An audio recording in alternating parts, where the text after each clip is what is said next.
సూత్రాలు చెల్లిస్తున్నానయ్యా. పరిశుద్ధానికి సూత్రాలు చెల్లిస్తున్నానయ్యా. లోకరక్షకుడా నీకే సూత్రాలు చెల్లిస్తున్నాం తండ్రి. అయ్యా, ఈరోజు ఆదివారం నీ సన్నిధిలో అద్భుతంగా ఆరాధన జరగాలని కోరుకుంటున్నానయ్యా.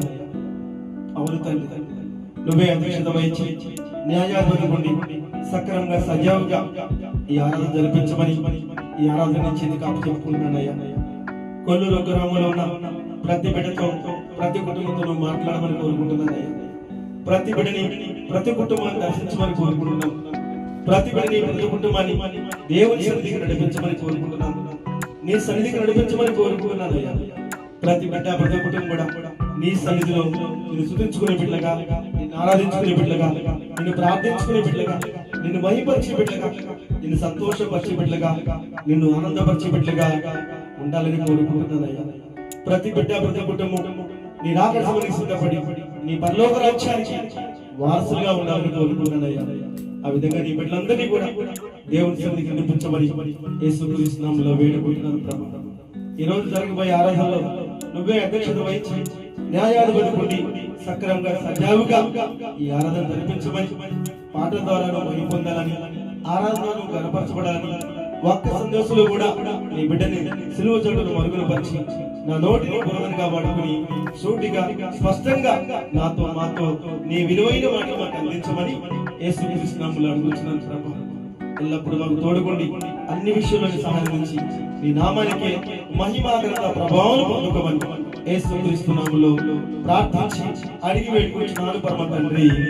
ఆమేన్, ఆమేన్, ఆమేన్. హల్లెలూయా, హల్లెలూయా.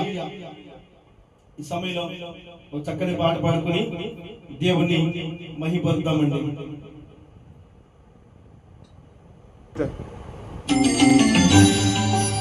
ప్రైజ్ ది లార్డ్, హల్లెలూయా.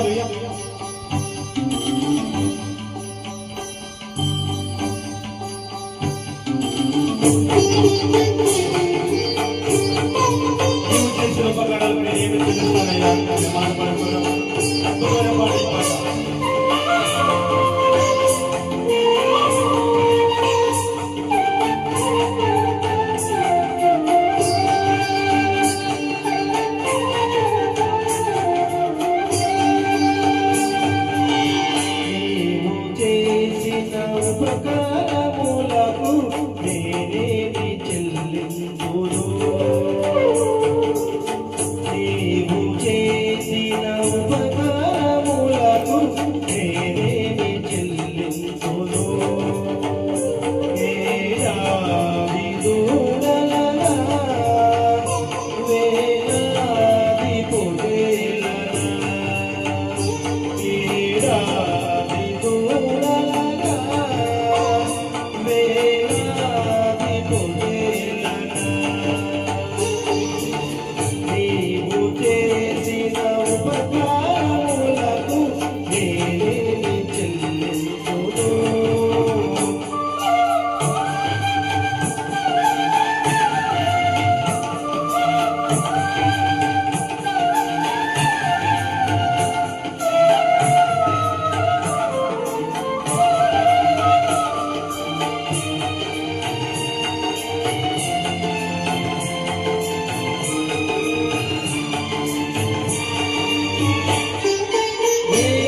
సిలువలో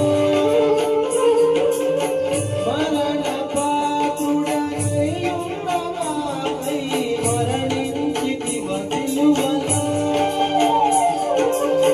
కరుణ చూపి నీ జీవ మార్గాన నడిపించుమో యేసయ్యా కరుణ చూపి నీ జీవ మార్గాన నడిపించుమో యేసయ్యా వేలాది దూడలనా వేలాది పొట్టేలనా వేలాది దూడలనా వేలాది పొట్టేలనా నీవు చేసిన ఉపకారములకు నేనేమి చెల్లించును నీవు చేసిన ఉపకారములకు నేనేమి చెల్లించును వేలాది దూడలనా వేలాది పొట్టేలనా వేలాది దూడలనా వేలాది పొట్టేలనా నీవు చేసిన ఉపకారములకు నేనేమి చెల్లించును. Praise the Lord. దేవునికి స్తోత్రం.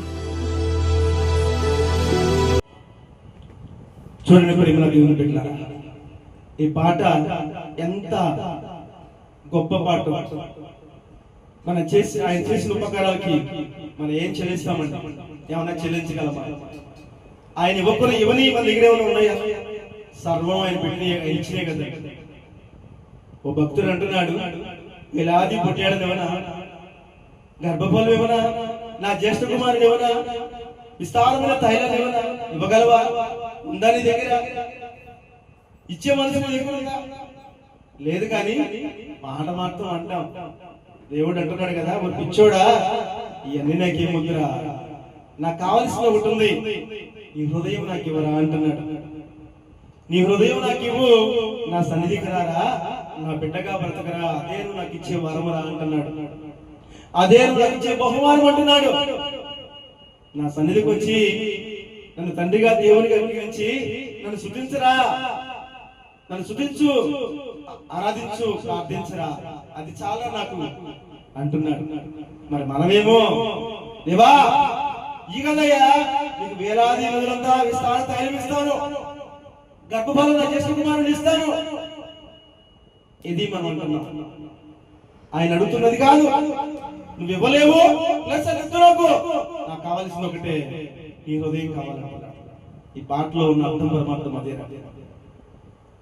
ఈ పాట పాడే అవకాశం నా దేవుడు నాకు ఇచ్చినందుకు నా తండ్రికి హృదయపూర్వకంగా స్తోత్రాలు తెలియజేసుకుంటున్నాను. ఈ కంఠాన్ని ఆయనకు వాడుతున్నందుకు నేను చాలా అదృష్టవంతున్నాను. చాలా అంటే చాలా అదృష్టవంతుడు. ఈ లోకంలో ఎంతమందికి ఈ ధన్యత దక్కిందో నాకు తెలియదు, కానీ నాకు కూడా దక్కిందండి. ఆ ధన్యత దక్కింది నాకు. ఆ దేవునికే మహిమ, ఘనత, ప్రభావము నా తండ్రికే చెందిన. Amen. Praise the lord. Hallelujah. సమయంలో దీనివల్లనే పాట పాడుతున్నామండి. చాలా అద్భుతమైన పాట.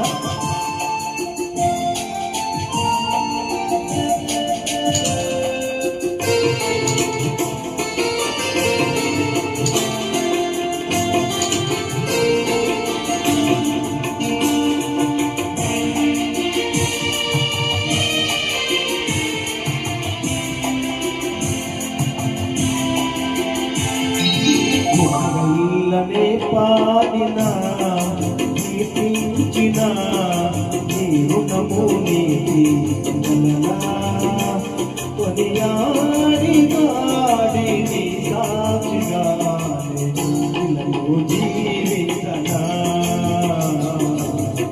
ఇలలో జీవితనా.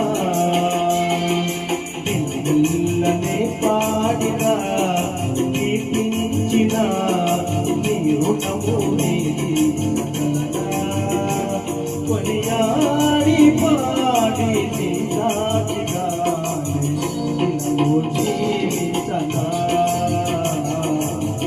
ఇలాగో జీవించనా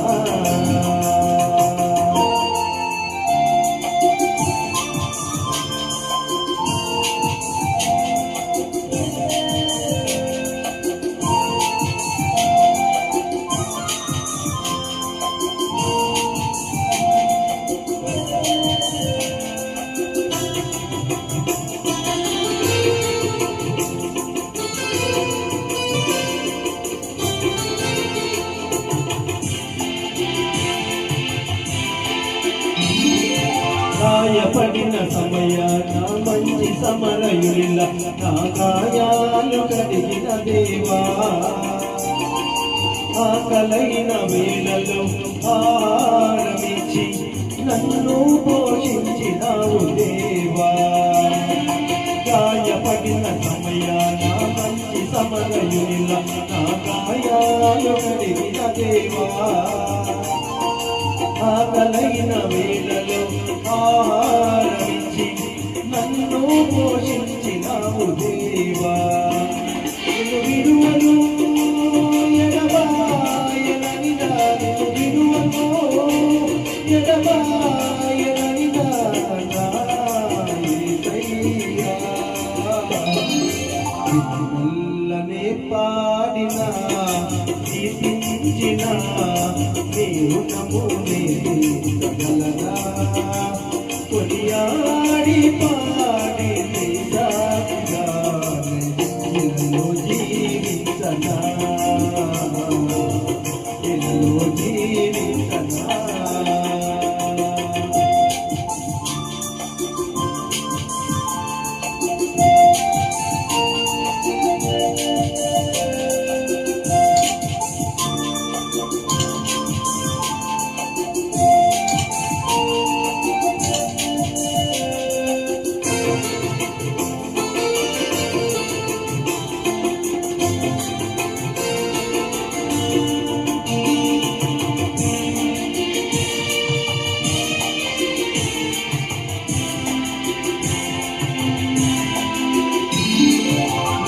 బలహీనతయందు నా సిలువను మోసు నిన్ను పోలి నేను నడచెదను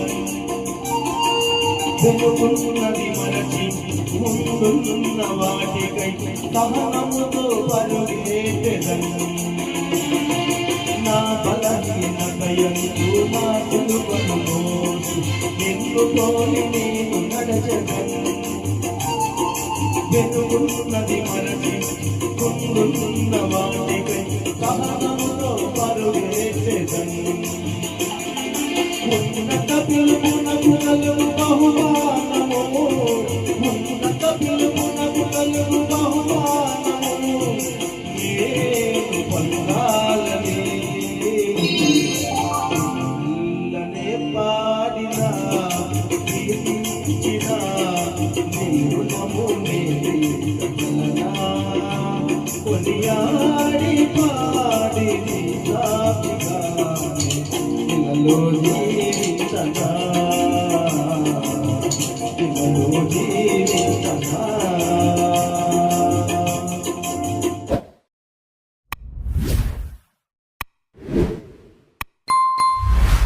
ఈ సమయంలో దేవుణ్ణి ఆరాధించుకుందాం ఆత్మతో సత్యంతో అందరూ కూడా కళ్ళు మూసుకోవాలి స్తుతించాలి ఆరాధించాలి ఆత్మతో సత్యంతో దేవుణ్ణి ఆరాధించాలి అందరూ కూడా కళ్ళు మూయాలి దేవుని ఆత్మతో ఆరాధించాలి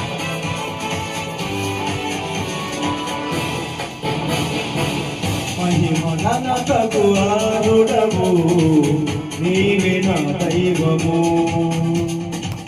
మహిమ ఘనతకు ఆరుడవు నీవే నా దైవము సృష్టికర్త ముక్తిదాత సృష్టికర్త ముక్తిదాత మధుకులకు పాత్రుడా ఆరాధనా నీకే ఆరాధనా నీకే ఆరాధనా నీకే ఆరాధనా నీకే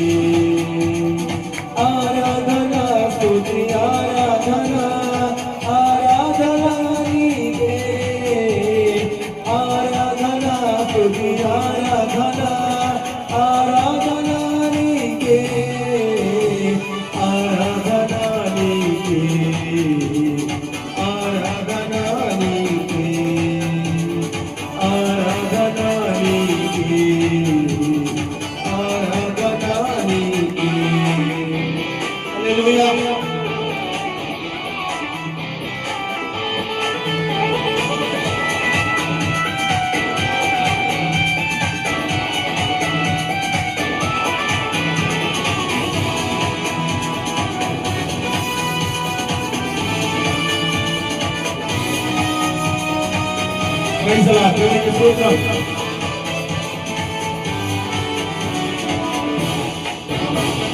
మన్నాను కురిపించినాము, బండను నిలిచినాము. మన్నాను కురిపించినాము, బండను నిలిచినాము. యెహోవా నీరే చూచుకొనుము, యెహోవా నీరే చూచుకొనుము. సర్వము సమకూర్చును. ఆరాధన నీకే, ఆరాధన నీకే, ఆరాధన నీకే, ఆరాధన నీకే. ఆరాధన స్తుతి ఆరాధన, ఆరాధన నీకే. ఆరాధన స్తుతి ఆరాధన, ఆరాధన నీకే. ఆరాధన నీకే, ఆరాధన నీకే, ఆరాధన నీకే, ఆరాధన నీకే. Praise the Lord. దేవునికి స్తోత్రం. హల్లెలూయా.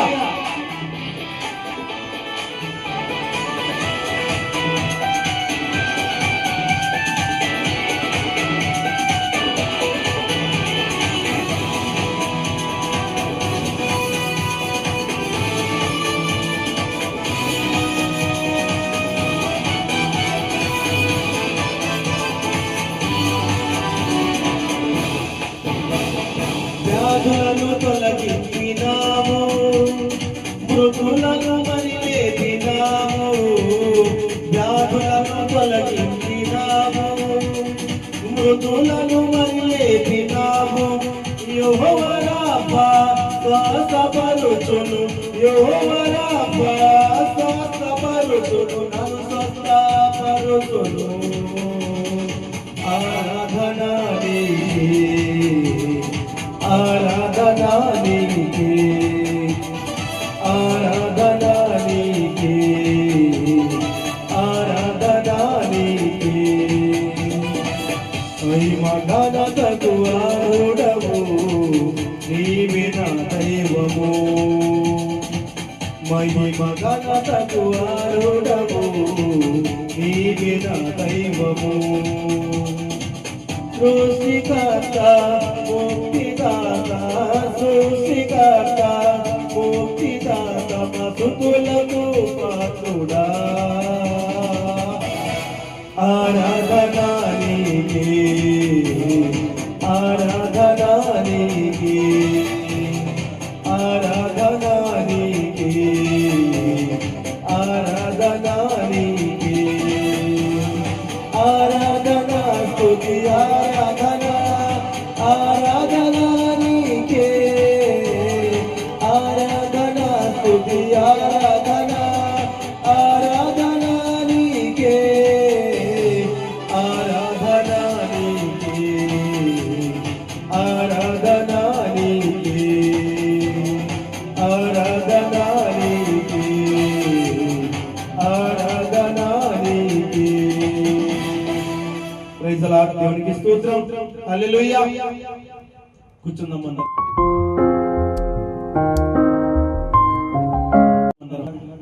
ఇప్పటి వరకు చక్కని పాటల ద్వారా దేవుడిని కనపరిచాం. ఈ సమయంలో చిన్న ప్రార్థన చేసుకుని దేవుడు మనతో ఏం మాట్లాడాలనుకుంటున్నాడో తెలుసుకుందాం. హల్లెలూయా.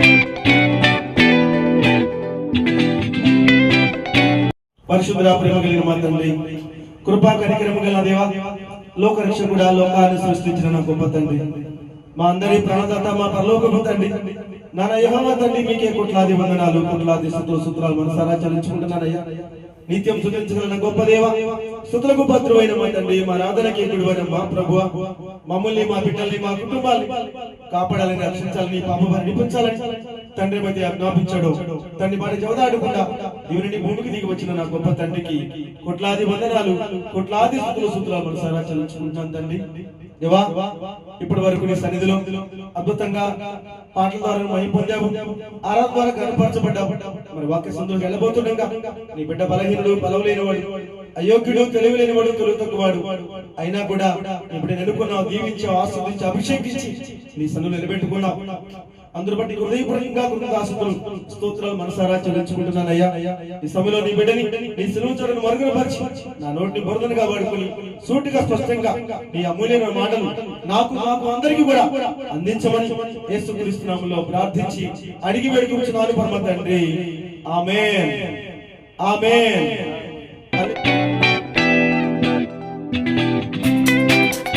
హల్లెలూయా, ప్రైజ్ ది లార్డ్. దేవునికి స్తోత్రం. అందరూ కూర్చోండి. చూడండి ప్రియమైన దేవుని బిడ్డలారా, ఇప్పటి వరకు చక్కని పాటల ద్వారా దేవుని మహిమపరిచాం, అలాగే ఆరాధన ద్వారా దేవుని గణపరిచాం. మరి సమయంలో దేవుని అమూల్య మాటలు వినేవారికి ఉందామా? శ్రద్ధ కలిగి దేవుని సన్నిధికి వచ్చారా? చక్కగా ప్రశాంతంగా అటు ఇటు చూడకుండా ప్రశాంతంగా కూర్చోండి. అలాగే దేవుని మాట, మా తండ్రి నాతో ఏం మాట్లాడుతున్నాడు, ఇక్కడ నన్ను చూడకుండా దేవుడు ఏం మాట్లాడుతున్నాడు ఈ బిడ్డ ద్వారా అనేది మీరు గ్రహించాలి. అంతేగాని మాట్లాడేది నేను అని నువ్వు వినకుండా అటు ఇటు తిరిగే వరకు దేవుడు మాట్లాడే మాటలను నువ్వు కోల్పోతావు, నష్టపోతావు. కాబట్టి శ్రద్ధగా ఈ మాటలు నీ చెవులు పడాలి, ఆ మాట హృదయంలోకి వెళ్ళాలి. ఆ మాటలు హృదయంలోకి వెళితేనే ఆ విధంగా నువ్వు పాటించగలుగుతావు, జీవించగలుగుతావు. ఈ మాటలు ఇక్కడ కూర్చున్న ప్రతి బిడ్డకి తెలియపరుస్తున్నాను, అలాగే మైక్ సెట్ ద్వారా వింటున్న ప్రతి కుటుంబానికి ప్రతి బిడ్డ తెలియపరుస్తున్నాను, అలాగే యూట్యూబ్ ద్వారా చూస్తున్న ప్రతి బిడ్డకి ప్రతి కుటుంబానికి కూడా తెలియపరుస్తున్నాను. కాబట్టి నా మాటలు శ్రద్ధగా వినాలని, నా మాటలు కాదండి దేవుని మాటలు శ్రద్ధగా వినాలని దేవుని బిడ్డగా మీ అందరికీ నేను తెలియపరుస్తున్నాను.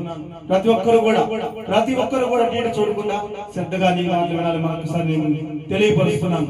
ప్రైజ్ ది లార్డ్, హల్లెలూయా. చూడండి ప్రియమైన దేవుని బిడ్డలారా, అందరూ బాగున్నారా? సంతోషంగా ఆనందంగా దేవుని సన్నిధికి వచ్చారా? సంతోషంగా ఆనందంగా దేవుని సన్నిధిలో గడుపుతున్నారా? ఈ రోజున ఎక్కడెక్కడ ఎవరు ఎక్కడ మందిరానికి వెళ్ళారో నాకు తెలియదు, కానీ ప్రతి ఒక్కరు కూడా మీరు వెళ్ళే ప్రతి మందిరంలో కూడా శ్రద్ధగా ఈ మాటలు వినేవారిగా మీరు ఉండాలని నేను కోరుకుంటున్నాను. ఎందుకంటే మనం దేవుని సన్నిధికి వెళ్ళేది దేవుని మాటలు వినడానికే. ఉప్పర మీటింగ్ చెప్పుకోవడానికి కాదు, ఆ చీరలా ఉంది, ఈ చీరలా ఉంది, ఆ అబ్బాయి ఎలా ఉన్నాడు, ఈ అబ్బాయి ఉన్నాడు కాదు. దేవుని మాటలు వినడానికే మనం దేవుని సన్నిధికి వస్తున్నాం. ఆయన పిలుచుకున్నాడు కాబట్టి నువ్వు దేవుని సన్నిధికి రాగలిగావు. ఆయన నువ్వు ప్రేమిస్తున్నాడు కాబట్టి నువ్వు ఆయన సన్నిధికి రాగలిగావు. ఎందుకో తెలుసా? ఆయన నీకు ఎన్నో మాటలు, అమూల్యమైన మాటలు తెలియపరచాలని దేవుడు కోరుకుంటున్నాడు. కాబట్టి శ్రద్ధగా ఈ మాటలు వినాలని దేవుని బిడ్డగా నేను ఆశపడుతున్నాను. యోహాను సువార్త 14వ అధ్యాయం 6వ వచనం చూడండి. యేసు నేనే మార్గమును, సత్యమును, జీవమును, నా ద్వారానే తప్ప ఎవడునూ తండ్రి యొద్దకు రాడు. ఎవరు చెప్తున్నారు ఈ మాట? యేసుక్రీస్తు వారు చెప్తున్నాడు. యెహోవా తండ్రి ప్రియ కుమారుడు, ఆయన ఈ లోకానికి పంపించాడు నీ బిడ్డని. ఎందుకు? నిన్ను నన్ను పాపం నుంచి ముక్తుల్ని చేయాలని, పరలోక రాజ్యానికి వారసులుగా చేయాలని తండ్రి ఒక్క మాట చెప్పాడు కుమారుడికి. ఏమని? నానా, నా బిడ్డలు తరతరాలుగా యుగాలుగా కూడా పాపం చేస్తూ మోగ జీవులను వధిస్తున్నారా? మరలా మరలా మరలా మరలా పాపం చేస్తూనే ఉన్నారు, మోగ జీవులు చచ్చిపోతున్నారా? అలా కాదు నానా, ఏది నష్టపోకూడదు. కాబట్టి నా బిడ్డలు పాపం నుంచి ముక్తి కలగాలంటే నువ్వు నా నుంచి భూలోకానికి వెళ్ళాలయ్యా. ఒక్క మాట చెప్పాడు. నువ్వు వెళ్ళు, అక్కడ శ్రమలు పడు, కష్టాలు పడు, బాధలు పడు, సిలువ యాగం చేయి, నువ్వు మరణపాత్రుడవా, ఇవన్నీ ఏం చెప్పలేదు. ఒకే మాట చెప్పాడు, నా బిడ్డల్ని కాపాడు, మరణం నుంచి నా బిడ్డలు తప్పించు అన్నాడంతే. ఆ మాటకి ఏకీభవించి ఆయన తండ్రి మాట జవదాటకుండా పరమ వీడి మానవ రూపం ధరించి, మట్టి శరీరం ధరించి ఈ లోకానికి వచ్చాడు. 33 సంవత్సరాలు ఈ భూలోకంలో ఉన్నాడు. 3.5 సంవత్సరాలు మన కోసం బోధ చేశాడు. తండ్రి స్వార్థను ప్రకటించాడు, తండ్రి వాక్యాన్ని బోధించాడు, ఎన్నో విలువైన విషయాలు తెలియపరిచాడు. ఎన్నో అద్భుతమైన కార్యాలు జరిపించాడు. ఎంతో మందిని కాపాడాడు, రక్షించాడు. వ్యాధుల నుంచి, రోగాల నుంచి స్వస్థపరిచాడు. దెయ్యాల పట్ల విడిపించాడు. ఎన్నో అద్భుతమైన కార్యాలు చేశాడు. మరణాన్ని జయింపజేశాడు. చచ్చిపోయే వాడిని లేపాడు. కుష్ఠరోగిని బాగు చేశాడు. మూగవారికి మాటలు ఇచ్చాడు. చెవిటి వారికి చెవులు ఇనుగుడి ప్రకాశింపజేశాడు. అలాగే వచ్చే చెవుల్ని బాగు చేశాడు. చాందపురోగిని స్వస్థపరిచాడు. ఎన్నో అద్భుతమైన కార్యాలు జరిపించాడు. నేను దేవుని కుమారుని పరమ వీడి లోకానికి వచ్చాను మిమ్మల్ని కాపాడాలి కానీ దేవుడు మనందరితో తెలియపరిస్తే అది మనమేం చేశాం? శిలువకు అప్పచెప్పాం. ఇన్ని అద్భుతమైన కార్యాలు చూసి కూడా ఈయన దేవుని కుమారుడు కాదు, ఈయన అబద్ధబోధ చేస్తున్నాడు, నేను దేవుడి కుమారుడు చెప్పుకుంటున్నాడు అని ఆయన్ని అనేక రకాలుగా హింసించి బాధపెట్టి శిలువ యాగం చేశాం. కానీ ఆయన చెప్తున్నాడు కదా, మీరు మీ వల్ల శిలువ యాగం కాలా, నాకు నేనే అప్పచెప్పుకున్నాను. నన్నెవరు చంపలేరు, నన్నెవరు శిక్షించలేరు. ఎందుకంటే నేను దేవుని కుమారుని కాబట్టి, దైవ కుమారుని కాబట్టి నన్నెవరు మీరు ఏమి చేయలేరు. కానీ మీరు చేసిన ప్రతి పాపానికి నేను ఎలా చెల్లించడానికే నన్ను నేనే అర్పించుకున్నాను అంటున్నాడు దేవుడు. మరి ఆయనే అర్పించుకున్నాడు. ఆయనే అర్పించుకున్నాడు. మనం చంపగలవా దేవుడిని? చంపగలవండి? మన వల్ల ఇంకా అవదు. కాబట్టి ఆయనే మనం చేసిన ప్రతి పాపానికి వెళ్ళ చెల్లించి ఆయన మనల్ని కాపాడుకున్నాడు, రక్షించుకున్నాడు. అందుకే చెప్తున్నాడు, నేనే మార్గము, నేనే సత్యము, నేనే జీవము, నేను తప్ప ఏ ఒక్కరు నా ద్వారా తప్ప తండ్రి దగ్గరికి మీరు వెళ్ళలేరు. అంటే పరలోక రాజ్యానికి ఏ ఒక్కరు వెళ్ళలేరు. నన్ను ప్రేమిస్తేనే, నా సన్నిధికి వస్తేనే, నా బిడ్డగా బ్రతికితేనే, నా బిడ్డగా జీవిస్తేనే మీరు పరలోక రాజ్యానికి వారసులు కాగలరు. కాబట్టి మీరేం చేయాలి? నా తండ్రి ఎవరు, నా రక్షకుడు ఎవరు, నా ప్రభు ఎవరు, నన్ను ఈ లోకానికి తీసుకొచ్చింది ఎవరు, తల్లి గర్భంలో వేసింది ఎవరు, నన్ను పెంచి పోషించింది ఎవరు, నాకు ఈ బాధ్యతను అప్పచెప్పింది ఎవరు, నాకు ఈ జీవితాన్ని ఇచ్చింది ఎవరు, నాకు జీవాన్ని ఇచ్చింది ఎవరు, మనం తెలుసుకోవాలి. ఇదేమీ తెలుసుకోవట్లా, ఇదేమీ మనకు అక్కర్లా. దేవుని మందిరానికి ఎందుకు వస్తున్నామంటే, దేవా నా కొడుకు పెళ్లి చేయవా, నా కొడుకు ఉద్యోగం ఇవ్వా, దేవా పూరింటో ఉంటున్నానయ్యా, నాకు రేకుల షెడ్ ఇవ్వని ముందు అడుగుతావు. రేకుల షెడ్ ఇచ్చాడనుకో డాబా ఇవ్వా అంటావు, డాబా ఇచ్చాడనుకో ఇంకొక అంతస్తు వేయాలయ్యా అంటావు. మన కోరికలు ఎలా ఉంటాయంటే, ఒక కోరిక తెలిస్తే మరొక కోరిక పుట్టింది, పుట్టబడుగులా పుట్టింది మనలోంచి కోరికలు. అది మన బ్రతుకు, అది మన జీవితం. దేవుడు ఏమంటున్నాడంటే, ఓరి పిచ్చాడా, ఇది స్వల్ప సంతోషం రా, స్వల్ప ఆనందం రా, స్వల్ప భోగభాగ్యాలు రా. ఈ లోకంలో నువ్వు ఏది కోరుకున్నా అది నీ వెంట రాదు, నీ వెంట రాదు. ఒంటరిగానే వచ్చావు, పల్లా ఒంటరిగానే వెళ్ళాలి. కాబట్టి నేను చెప్పేది ఏంటంటే, ఈ లోకంలో నువ్వు ఏది కోరుకోవాల్సిన అవసరం లేదు. నీకేది ఇష్టమో, ఏది అక్కరో అంతా నాకు తెలుసు. నువ్వు ఎక్కడ ఉండాలో, నువ్వేం చేయాలో అంతా నాకు తెలుసు. అన్ని నేను సమకూరుస్తాను, అన్ని నేను నీకు సిద్ధపరుస్తాను. నువ్వు కోరుకోవాల్సిందంటే, దేవా నా మనసు మార్చు, నా ఆలోచన మార్చు, నా ప్రవర్తన మార్చు, నా నడవడి మార్చు. నేను నీ బిడ్డగా బతకాలి, నీ బిడ్డగా జీవించాలి, ఎప్పుడు నీ సన్నిధిలో నేను ఉండాలి, నిన్ను ఆరాధిస్తూ ఉండాలి, నిన్ను ప్రార్థిస్తూ ఉండాలి, నిన్ను మహిమపరుస్తూ ఉండాలి, ఈ రాజ్యానికి నేను వారసులుగా ఉండాలయ్యా. అంతే తప్ప ఈ లోకంలో ఏది నాకు వద్దు ప్రభా, నువ్వు నాకు తోడుండే చాలయ్యా అనే ఆశ కలిగిన దేవుని సన్నిధికి రావాలి. మనం ఏ ఆశగా వస్తున్నాం? ఇందాక చెప్పారు కదా, అదే ఆశయాలు వస్తున్నాం. ఆ ఆశలు మనం చంపేయాలి. ఎందుకంటే కన్న తండ్రి తెలియదా నీకు ఎప్పుడు ఏమి ఇవ్వాలో, ఏం చేయాలో? నువ్వు సంతోషంగా ఉండాలంటే ఏమి ఇస్తే ఆయన సంతోషంగా ఉంటావో ఆయన తెలియదా? మట్టి బొమ్మ మనమే ఇద్దరు బిడ్డలు కానీ నా బిడ్డలు సంతోషంగా ఉండాలని ఎన్ని ఆలోచనలు చేస్తావు? నా బిడ్డలు పునస్థాలు ఉండాలి ఎన్ని కోరికలు కోరుకుంటావు? ఎన్ని రకాలుగా దేవుని దగ్గర గురించి మొదలుపెట్టుకుంటావు? మరి దేవుడు నిన్ను సృష్టించిన తెలియదా నువ్వు ఏ స్థితిలో ఉండాలో, నువ్వు గొప్పగా ఉండాలని కోరుకుంటాడు ఏ తండ్రి అయినా. నువ్వు గొప్పగా ఉండాలని కోరుకుంటాడు. నిన్ను కింద పడేయాలని పాడు చేయాలని ఏ దేవుడు కోరుకోడు. ఏ మనిషి ఏ తండ్రి కోరుకోడు. మరి సృష్టికర్త కోరుకుంటాడా? నువ్వు కింద పడిపోతే నువ్వు అభాగ్యుడు అయిపోయి దేవునికి అవమానం తెలుసా నీకు? నువ్వు ఒక దొంగలైతే, నువ్వు వ్యభిచారం అయితే దేవునికి అవమానం తెలుసా నీకు? ఎందుకంటే నిన్ను కూడా ఆయన సృష్టించాడు కాబట్టి. మంచివాడిని ఆయన సృష్టించాడు, చెడ్డవాడిని ఆయన సృష్టించాడు. కాబట్టి ప్రతి ఒక్కరు కూడా నా బిడ్డలు మంచిగా ఉండాలి, పవిత్రంగా ఉండాలి, పరిశుద్ధంగా ఉండాలి, నా సన్నిధికి రావాలి, నా మాట వినాలి. వాళ్ళందరూ కూడా సంతోషంగా ఆనందంగా కుటుంబ సమేతంగా గడపాలని కోరుకుంటాడు ఆయన. హ్యాపీగా ఉండాలి కుటుంబం. దేవుడు నీకు ఒక భర్తనిచ్చి, నీకు బిడ్డల్నిచ్చి, బాబాయిని, తమ్ముల్ని, అన్నల్ని, చెల్లిని ఒక కుటుంబంగా ఇస్తే ఎందుకు ఇచ్చాడు తెలుసా? అందరూ కలిసి సంతోషంగా ఆనందంగా ఉండాలి, అందరూ కలిసి నా సన్నిధికి రావాలి, అందరూ కలిసి నా దేవుడు నాకు పెట్టిన భిక్ష ఈ కుటుంబం, ఆయన వల్ల నాకు కుటుంబం ఏర్పడింది అని చెప్పేవారిగా ఉండాలి. ఆయనకు వృద్ధాస్తులు చెల్లించే వారికి ఉండాలి. మరి మనం ఏం చేస్తున్నాం? టీవీ సీరియల్ పోతుంది, సినిమా అయిపోతుంది, నాటికి వస్తుంది. దేవుని మాటలు ఏముంది, ముందు నాటికి వెళ్దాం, సినిమా చూద్దాం, ఎంజాయ్ చేద్దాం, తాగుదాం, అనేక రకాల లోకంలో తిరుగుదాం. ఇది నువ్వు కోరుకుంటున్నావు. ఇది కోరుకుంటే దేవుడికి కోపం రాదా? నీకు ఎన్ని ఇచ్చాడే, ఇన్ని ఇచ్చినప్పుడు దేవుని సమయానికి దేవునికి ఇవ్వాలని ఆలోచన నీకు రావటం లేదు. 24 గంటలు ఆయన ఇవ్వట్లేదు, నీ పైసల్లో గడపమంటలేదు.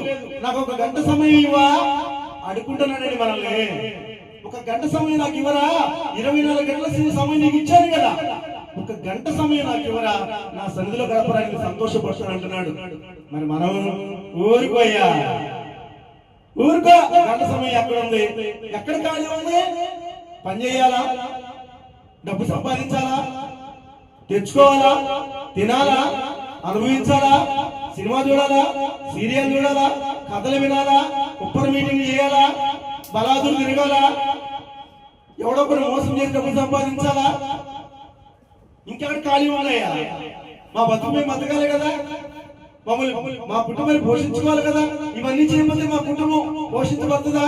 మాకు నోట్లో ఆహారం వెళ్ళిందా? మాకు కోరుకుంటే పట్ట దొరికిందా? మేము నగలేసుకునే ఆశ మాకు కలిగిద్దా? మరి కష్టపడాలిగా, సంపాదించాలిగా, మోసం చేయాలిగా, దగా చేస్తే కదా ఇవన్నీ మాకు వస్తాయి. నీ దగ్గరికి వస్తే మాకేమొచ్చింది? అది మన ఆలోచన. దేవుడు ఏమంటే, ఓ పిచ్చోడా, ఇవన్నీ నాకు తెలుసురా, నువ్వు మోసం చేయాల్సిన పని లేదు, దగా చేయాల్సిన పని లేదు, ఒకటి కుటుంబాన్ని పోల్చాల్సిన పని లేదు. నువ్వు ప్రశాంతంగా నీకు ఏ పని అప్పచెప్పానో ఆ పని చేసుకుంటూ నా సన్నిధిలో గడిపితే అన్ని నీకు సమకూరుతాయి, అన్ని నీకు సమకూరుస్తాను. నా ఎందుకు నమ్మకం విశ్వాసం రా అంటున్నాడు. నీ పెట్టుబడి నా దగ్గర ఏంటి తెలుసా? నమ్మకం విశ్వాసమే. మరి ఈ లోకంలో ఏ పెట్టుబడి పెడుతున్నావు నువ్వు తెలుసా? నిన్ను పాడు చేసుకోవడానికి అందాన్ని ఎరగేస్తున్నావు, యవ్వనాన్ని ఎరగేస్తున్నావు, మాటలతో మైమరిపిస్తున్నావు, ఇంకా కళ్ళతో కొట్టేస్తున్నావు, ఇంకా అనేక రకాలుగా మోసం చేస్తూ నిన్ను కాపాడుకోవాలని కోరుకుంటున్నావు, నీ ఆశలు తీర్చుకోవాలని కోరుకుంటున్నావు. దాని అర్థం ఏంటో తెలుసా? నీ గొయ్యి నువ్వే తీసుకుంటున్నావు. నీ గొయ్యిలో ఎవరు పడరు, ఆఖరి నువ్వే పడతావు, నువ్వే పడతావు. అది తెలుసుకోమని దేవుడు చెప్తున్నాడు. ప్రేమ దేవుని బిడ్డలారా, అందుకే అంటున్నాడు, నా రాజ్యానికి రావాలంటే నేనే మార్గము, నేనే సత్యము, నేనే జీవము, నాతో తప్ప ఎవరు కూడా నా తల్లి రాజ్యానికి చేరలేరు. ఇదండి మూలవాక్యానికి సంబంధించిన అర్థం. మరి అసలు విషయానికి వెళ్దామా? దేవుడు లేకుండా ఏం చెప్తున్నాడు తెలుసుకుందామా? రండి. యోహాను సువార్త 5వ అధ్యాయము 25వ వచనం. యోహాను సువార్త 5వ అధ్యాయం 25వ వచనం. శ్రద్ధగా వినాలండి ఈ మాటలు. మృతులు దేవుని కుమారుని శబ్దము విని వచ్చుచున్నది, ఇప్పుడే వచ్చి ఉన్నది, దానిని వినువారు జీవించురని మీతో నిశ్చయంగా చెప్పుచున్నాను. మృతులు దేవుని కుమారుని శబ్దము విని గడియ వచ్చుచున్నది, ఇప్పుడే వచ్చి ఉన్నది, దానిని వినువారు జీవించురని మీతో నిశ్చయంగా చెప్పుచున్నాను. అంటే నా దేవుని సన్నిధించి నా మాటలు వినబడతానే, ఆ మాటలు వినేవారందరూ కూడా ఇప్పుడే దేవుడి గడియ వచ్చుతున్నదని మీరు తెలుసుకుంటారు. ఇప్పుడే వచ్చిన దానిని వినివారు జీవించాలని నిత్యంగా చెప్తున్నారు. దేవుడి మాటలు ఎవరైతే వింటారో వాళ్ళందరూ కూడా జీవం కలిగి ఉంటారు. ఎంతకాలము?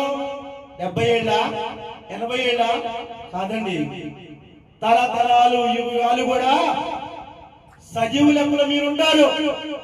నా మాటలు వింటే చాలు జీవం కలిగి ఉంటారని తెలియపరుస్తున్నాడు దేవుడు. ఆయనకి ఏమవసరం మాట చెప్పాలని చూడండి. అదే యోహాను సువార్త 5వ అధ్యాయం 26వ వచనం.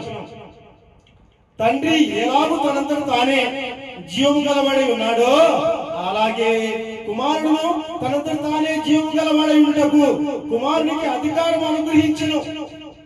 ఏం చెప్తున్నాడు? ఈ లోకానికి సృష్టికర్త పరమ తండ్రి యెహోవా తండ్రి, ఆయన సజీవుడు, జీవం కలిగిన తండ్రి. కాబట్టి ఆయన కుమారుడు కూడా జీవం కలిగి ఉన్నాడు. ఆయన కూడా సజీవుడే. చెప్తున్నాడు ఇక్కడ ఏమని? తండ్రి ఎలాగో తనంత తానే జీవం కలిగి ఉన్నాడో అలాగే కుమారుడు తనంత తానే జీవం కలిగి ఉండను. తన కుమారుడు కూడా అలాగే జీవం కలిగి ఉన్నాడు తనంత తానే. అంటే తండ్రిలో ఒక భాగం. మీకు అర్థం చెప్తాను అర్థమైన రీతిలో.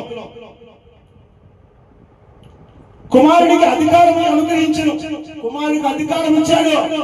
నీకు నువ్వే సజీవుడిగా ఉండాలని. ఎవరు నీకు సజీవుడు ఉండడానికి వీలు లేదు. నీకు నువ్వే. ఎవరు నీ మీద అధికారం లేదు, ఎవరికి నీ మీద అధికారం లేదు. ఎందుకంటే తండ్రిగా నేను సజీవుడిని, కుమారుడుగా నీవు కూడా సజీవుడిగానే ఉండాలి. నీకు నీ మీద నీకే అధికారం ఇస్తున్నాడని తండ్రి కుమారుడికి చెప్తున్నాడు. అంటే దాని అర్థం ఏంటండి? చూడండి, తండ్రి ఎవరు, కుమారుడు ఎవరు, పరిశుద్ధాత్ముడు అంటారా? మన శరీరం మనం సజీవ లెక్కలో ఉండాలంటే శరీరం ఒకటి ఉండాలా? శరీరం ఉండాలా? రక్తం ఉండాలా? జీవం ఉండాలా? మరి ఈ మూడు ఉంటేనే నువ్వు సజీవ లెక్కలో ఉన్నావు. శరీరం ఉండి రక్తం లేకపోతే మరణపాత్రుడు. శరీరం ఉండి రక్తం ఉండి జీవం లేకపోతే మరణపాత్రుడివి. కట్టది అది కట్ట శవము అంటారు మన భాషలో. ఈ మూడు సక్రమంగా పనిచేస్తేనే నువ్వు సజీవ లెక్కలో ఉంటావు. ఆ ముగ్గురు సక్రమంగా నీ జీవితంలో పనిచేస్తేనే నువ్వు పరిశుద్ధంగా పవిత్రంగా ఉంటావు. నీకు ముగ్గురు 3 రకాలుగా సహాయం చేస్తున్నారు ఇవాళ. పరిశుద్ధాత్మ దేవుడు యెహోవా తండ్రేమో నీకు జీవాన్ని పోశాడు. యేసుక్రీస్తు ప్రభువు నువ్వు చేసిన పాపానికి మెల్ల చెల్లించాడు.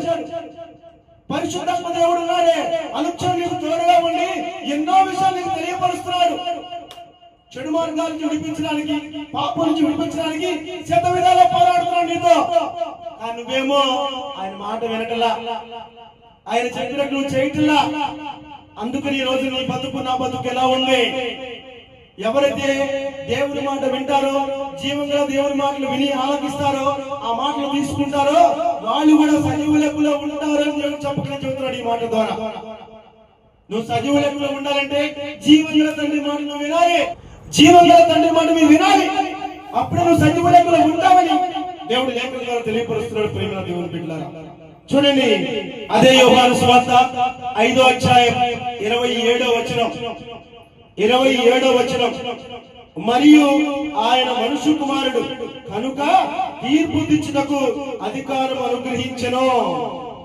మరియు ఆయన మనుష్య కుమారుడు అంటే ఈ లోకానికి వచ్చి ఏంటి యేసేపు గర్భున మరియమ్మ గర్భున పుట్టాడు కాబట్టి మనుష్య కుమారుడు అయ్యాడు. ఆయన పరిశుద్ధాత్మతో తల్లి గర్భంలో మరియమ్మ తల్లి గర్భంలో పడ్డాడు. ఎవరో తల్లి ముట్టుకోలేదు, ఎవరో తల్లిని స్పర్శ చేయలేదు. పరిశుద్ధాత్మ సహాయంతో ఆయన తల్లి గర్భంలోకి వచ్చి మనిషి రూపంగా ఈ లోకానికి వచ్చాడు. కాబట్టి మనుషులందరినీ కాపాడాలని కోరుకుంటున్నాడు ఆయన.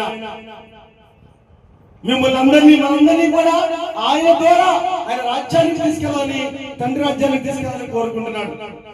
మరి మనమైతే ఆయన మరియమ్మ పుట్టాడు కదా, ఆయన దేవుడు ఎట్లా ఉంటాడు? ఆయన మనిషిగా ఇద్దరు కలిసి పుట్టిన వాడు కాదు ఆయన. పరమ తండ్రి యెహోవా తండ్రి అయిన పరిశుద్ధాత్మతో తల్లి గర్భంలో వేశాడు ఆయన్ని. ఎందుకంటే నీకు తెలియాలని, నీకు తెలిసి రావాలని. ఆయన దేవుని కుమారుడు మనిషి రూపంలో వచ్చాడు ఈ లోకానికి మనల్ని కాపాడతానికి తెలియాలని. కానీ నువ్వేమనుకుంటున్నా? ఆయన మానవుడేగా, ఆయన దేవుడు ఎట్లా అవుతాడు? చాలా మంది అంటారు, ఏ తప్పు చేయబోతే సిలువ ఎందుకు వెళ్తారు? సిలువ ఎందుకు వెళ్తారయ్యా? ఆయన తప్పు చేయబట్టి సిలువ వేశారు అని అంటారు కొంతమంది. నువ్వే తప్పు చేయబోతే మరి నీకు బాధలు ఎలా వస్తున్నాయమ్మా? కష్టాలు ఎలా వస్తున్నాయి? ఎందుకు వస్తున్నాయి? ఎందుకు నీ భర్తను కోల్పోతున్నావు? ఎందుకు నీ భార్యను కోల్పోయావు? మనం ఏ తప్పు చేయలేదు కదా, ఏ పాపం చేయలేదుగా, ఏ నేరం చేయలేదుగా. మరి ఎందుకు నీకు వచ్చినాయి? ఏమని తప్పు చేయకుండా వచ్చినాయా? తప్పు చేస్తేనే, పాపం చేస్తేనే నీ నుంచి అవి దూరం అయినాయి. అది నువ్వు గ్రహిస్తున్నావా? నీ బిడ్డ తప్పు చేస్తే నువ్వేం చేస్తావు? అడ్డం వెళ్ళిపోతావు. వెళ్ళవా? చంపేనప్పుడు అన్నావా? అనలేవు. ఎందుకల్లా? రక్త సంబంధం కదా. మరి మనం అందరం కూడా ఆయన బిడ్డలం కాదు? నీకోసం నా కోసం ప్రాణం పెట్టాను కదా. సిలువ యాగంగా దేనికి చేసావు తెలుసా? నువ్వు నీ చేసిన ప్రతి పాపానికి వెల చెల్లించాడు.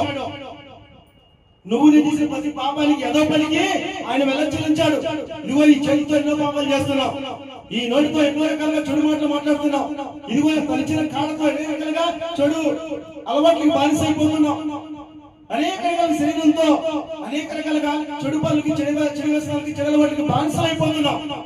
వీటన్ని నుంచి విడిపించాలంటే పాపానికి మరణం అని తండ్రి లేఖలు రాయించాడు ప్రవక్తల ద్వారా అని తెలుసుకుని తండ్రి మాట నెరవేర్చాలి, నా బిడ్డలను కాపాడుకోవాలి, మరణించిన బిడ్డలు తప్పించాలని నువ్వు చేసిన ఏదో పనికి ఆయన శిలువ యాగం చేశాడు. నువ్వు చేతులతో చేసిన పాపానికి చేతులు మేగులు పెట్టారు, కాళ్ళతో చేసిన పాపానికి కాళ్ళకు మేగులు పెట్టారు, నీ దేహంతో చేసిన పాపానికి పక్కన బళ్ళతో పడిచారు, పడిపించుకున్నాడు. నీ నోటితో చేసిన పాపానికి మొక్కలు ఉమ్మేయించుకున్నాడు. నువ్వు వేయించుకోగలవా? నీ బిడ్డ తప్పు చేస్తే నీ మొక్కలు ఉమ్మేయించుకోగలవా? నీ బిడ్డ తప్పు చేస్తే నీ కొల్ల దెబ్బలు తిరగలవా? తింటావా? ఒక దెబ్బ తింటావా? 39 దెబ్బ తిన్నాడు ఆయన. ఎందుకో తెలుసా? నా బిడ్డలు భరించలేరు, నన్ను వేయి, నన్ను కొట్టు, నేను భరిస్తానన్నాడు. మనకే బుద్ధి లేకుండా కన్న తండ్రి ఎవరు, రక్షకుడు ఎవరు, ప్రభు ఎవరు, నా కోసం ఎవరు త్యాగం చేశారో తెలుసుకోకుండా, నా కోసం ఎవరు రక్తం జీవించారో తెలుసుకోకుండా, ఈ లోకానుసారంగా బ్రతుకుతూ, లోకానుసారంగా జీవిస్తూ నీ జీవితం నువ్వే చేతులు నష్టపోతూ మళ్ళీ ఎక్కడున్నాడు దేవుడు? ఏడున్నాడయ్యా? దేవుడి కష్టాలు ఉంటాయా? దేవుడి బాధలు ఉంటాయా? దేవుడి సమస్యలు ఉంటాయా? దేవుడి భార్యను పోగొట్టుకుంటారా? దేవుడి భర్తను పోగొట్టుకుంటారా? దేవుడి బిడ్డ దూరం అవుతారా? ఏదో మాటలు మాట్లాడుతున్నాం మనం, నిజంగా ఏదోనని మనం. ఎందుకంటే దేవుడు నీకు దూరం చేసేవాడు నీకు పెళ్ళే చేయడు, నీకు పిల్లలే ఇవ్వడు, నీకు కుటుంబాన్ని ఇవ్వడు.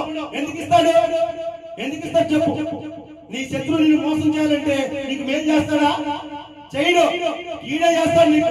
అలాంటి దేవుడు నీకు మేలు చేయాలి, నీకు అన్ని రకాలుగా సమకూరిస్తే, నువ్వు బాగుండాలని కోరుకు, నీకు వివాహం చేసే కుటుంబాన్ని ఏర్పరిస్తే, చేతులను నువ్వు నాశనం చేసుకుని నీ దురలవాట్లకి, నీ చెడు అలవాట్లకి, చెడు కోరికలకి, చెడు ఆశలకు తోబడిపోయి ఆశపడిపోయి నీ భర్తని, నీ బిడ్డని, నీ బిడ్డని, నీ భార్యని పోగొట్టుకుని దిక్కులేని విధంగా ఈ రోజున ఏమంటున్నా? నా కరమింతే. మరి నీ కరమింతే, నీ కరమింతే. ఎందుకంటే నువ్వే చేసుకున్నావు చేతులారా. అమ్మాది ప్రాణ పడుతుందమ్మా అంటే ఆ ప్రాణంలోనే కాలేసావు. అమ్మాది బురదమ్మ, బురదలోకి వెళ్ళబోకమ్మా, వాసన వస్తుంటే ఆ బురదలోకే వెళ్ళావు. పంది చూడండి, శుభ్రంగా తీసుకుని శుభ్రంగా కడిగి సింహాసనం కూర్చోబెట్టి ఏమంటుంది? ఏం చేస్తుంది? మళ్ళీ పందులోనే ఆ బురదలోనే పల్లెడుతుంది పంది. ఎందుకంటే బురదంటే ఇష్టం దానికి. అది మన జీవితం. దేవుడు ఏం చెప్తున్నాడు? అయ్యా, పాపని లోకంలోకి బయటికి రారా, అది బురదరా, అది అంటుకుంటే పాపం పోదురా, మరణానికి పోతుడు అయిపోతావురా అని ఆయన చెబుతుండే, వద్దులే ప్రభా, ఆ బురదే నాకు ఇష్టం, ఆ బురదే నాకు ఇష్టం. ఒక కుటుంబానికి పోల్చడం నాకు ఇష్టం, ఒకటి వల్ల వేసుకోవడం నాకు ఇష్టం, ఒకటి బాధపడడం నాకు ఇష్టం. మరి తర్వాత నువ్వు పడాలి బాధ, పర్లేదే, ఏమో ఎందుకు బాధపడతాను? నేను బాగా సంపాదించుకున్నాను కదా, సంపాదిస్తున్నాను కదా, నా బిడ్డలు పోషించుకున్నాను కదా, నా బిడ్డలు అక్కడికి వస్తారు కదా, నా బిడ్డలు తిండి పెడతారు కదా నాకు. నీ బిడ్డలు తిండి పెడతారా? నీ బిడ్డలు పోషిస్తారా? ఏమి చేయరు. ఆఖరికి నిన్నే నీ బిడ్డలే నిన్ను రోడ్డు పడేస్తారు. ఎందుకంటే నువ్వు అక్రమంగా జీవించావని వాళ్ళు నీ కళ్ళతో చూస్తున్నారు. నువ్వు పెంచి పెద్ద చేసావు. వాళ్ళు పెద్దోళ్ళు అయ్యేవారు కూడా నీ నుంచి ఏమన్నారు? నిన్ను ప్రేమిస్తూనే ఉంటారు. ఎందుకంటే వాళ్ళ అక్కలు తినాలిగా, ఒక స్టేటస్ కి రావాలిగా, వాళ్ళకి అన్ని తెచ్చుకోవాలి కదా. అప్పుడు నిన్ను బయటికి తమ్ముడేస్తారు. ఇక నీతో పర్లేదు, పెళ్ళైంది, బిడ్డలు పుట్టారు, ఉద్యోగం వచ్చింది, హ్యాపీ, నీతో నాకు పని ఏంటి, గెట్ అవుట్ ఇస్తే అంటారు. ఒక ముద్ద అన్నం పెట్టడానికి కూడా ముష్టి అంటారు. ముష్టి ఎందుకో తెలుసా? నువ్వు చేసిన పాపం తిరిగి నీకే బిడ్డల ద్వారా వస్తుంది. బిడ్డల ద్వారా చూపిస్తాడు దేవుడు. కాబట్టి దేవుడు ఏం చెబుతున్నాడంటే పాపానికి దూరంగా ఉండు, చెడుకు దూరంగా ఉండు, ఈ లోకానికి దూరంగా ఉండు, ఈ లోక ఆశలకు దూరంగా ఉండు అంటున్నాడు. మనము నిద్ర లేచి పోయేందుకు కూడా ఈ లోకాశలే మన జీవితంలో, మన ఆలోచనలు అవే. పడకలు ఎగటం ఆలస్యం, సెల్ ఫోన్ చూస్తున్నాం. ఏముంది సెల్ ఫోన్ లో? ఎవడో ఫోన్ చేశాడు, ఎవడో ఫోన్ చేయాలి, ఎవడో మెసేజ్ చేయాలి, ఎవరికి ఏదో అంటారు, వాట్సాప్ వాట్సాప్ ఈ షాప్ అని నాకు తెలియదమ్మా, చెయ్యాలి. ఇన్స్టాగ్రామ్ మీద అంటారు. ఇన్స్టాగ్రామ్ లో ఎవరికి వలయ్యాలి, ఈ ఆలోచనలో మనం నిద్రలు ఇస్తున్నాం. నిద్ర లేకగానే దేవుని పాదాలు పట్టుకోవాలి. గత రాత్రి కాలం అంతా కూడా నాకు చక్కటి నిద్రనిచ్చాడు, సంతోషంగా మరొక రోజు నా జీవితానికి అనుమతించాడు. కాబట్టి ఆయనకి నేను కృతజ్ఞతలు తెలియపరచాలి అని మంచం లేకుండానే దేవుని పాదాలు పట్టుకుంటున్నావా? నోటికి ఒక్కలు కూడా పట్టుకోవట్లా, ఒక్కలు కూడా పట్టుకోవట్లా. గబగబా లేవటం, గబగబా సెల్ ఫోన్ చూడటం, గబగబా రెండు తోపులు తోయటం, మొక్కరాడు, గబగబా పనికి వెళ్ళిపోవటం, గబగబా ఏది మనసులో వచ్చే ఆలోచన అది చేసేది, తర్వాత పక్క వాళ్ళ పడటం. ఇదే మన జీవితం. అందుకే దేవుడు చెప్తున్నాడు, నేను ఈ లోకానికి వచ్చింది మిమ్మల్ని కాపాడడానికే, మిమ్మల్ని రక్షించడానికే. నా ద్వారా మీ అందరినీ కూడా పరలోక రాజ్యానికి తీసుకెళ్ళడానికి వచ్చాను. మన మాట మీరు వినే వారికి ఉండాలని దేవుడి ఈ మాటలు మనకు తెలియపరుస్తున్నాడు. ప్రేమ దేవుని బిడ్డలారా, 28వ అధ్యాయం యోహాను సువార్త 5వ అధ్యాయం 28వ వచనం.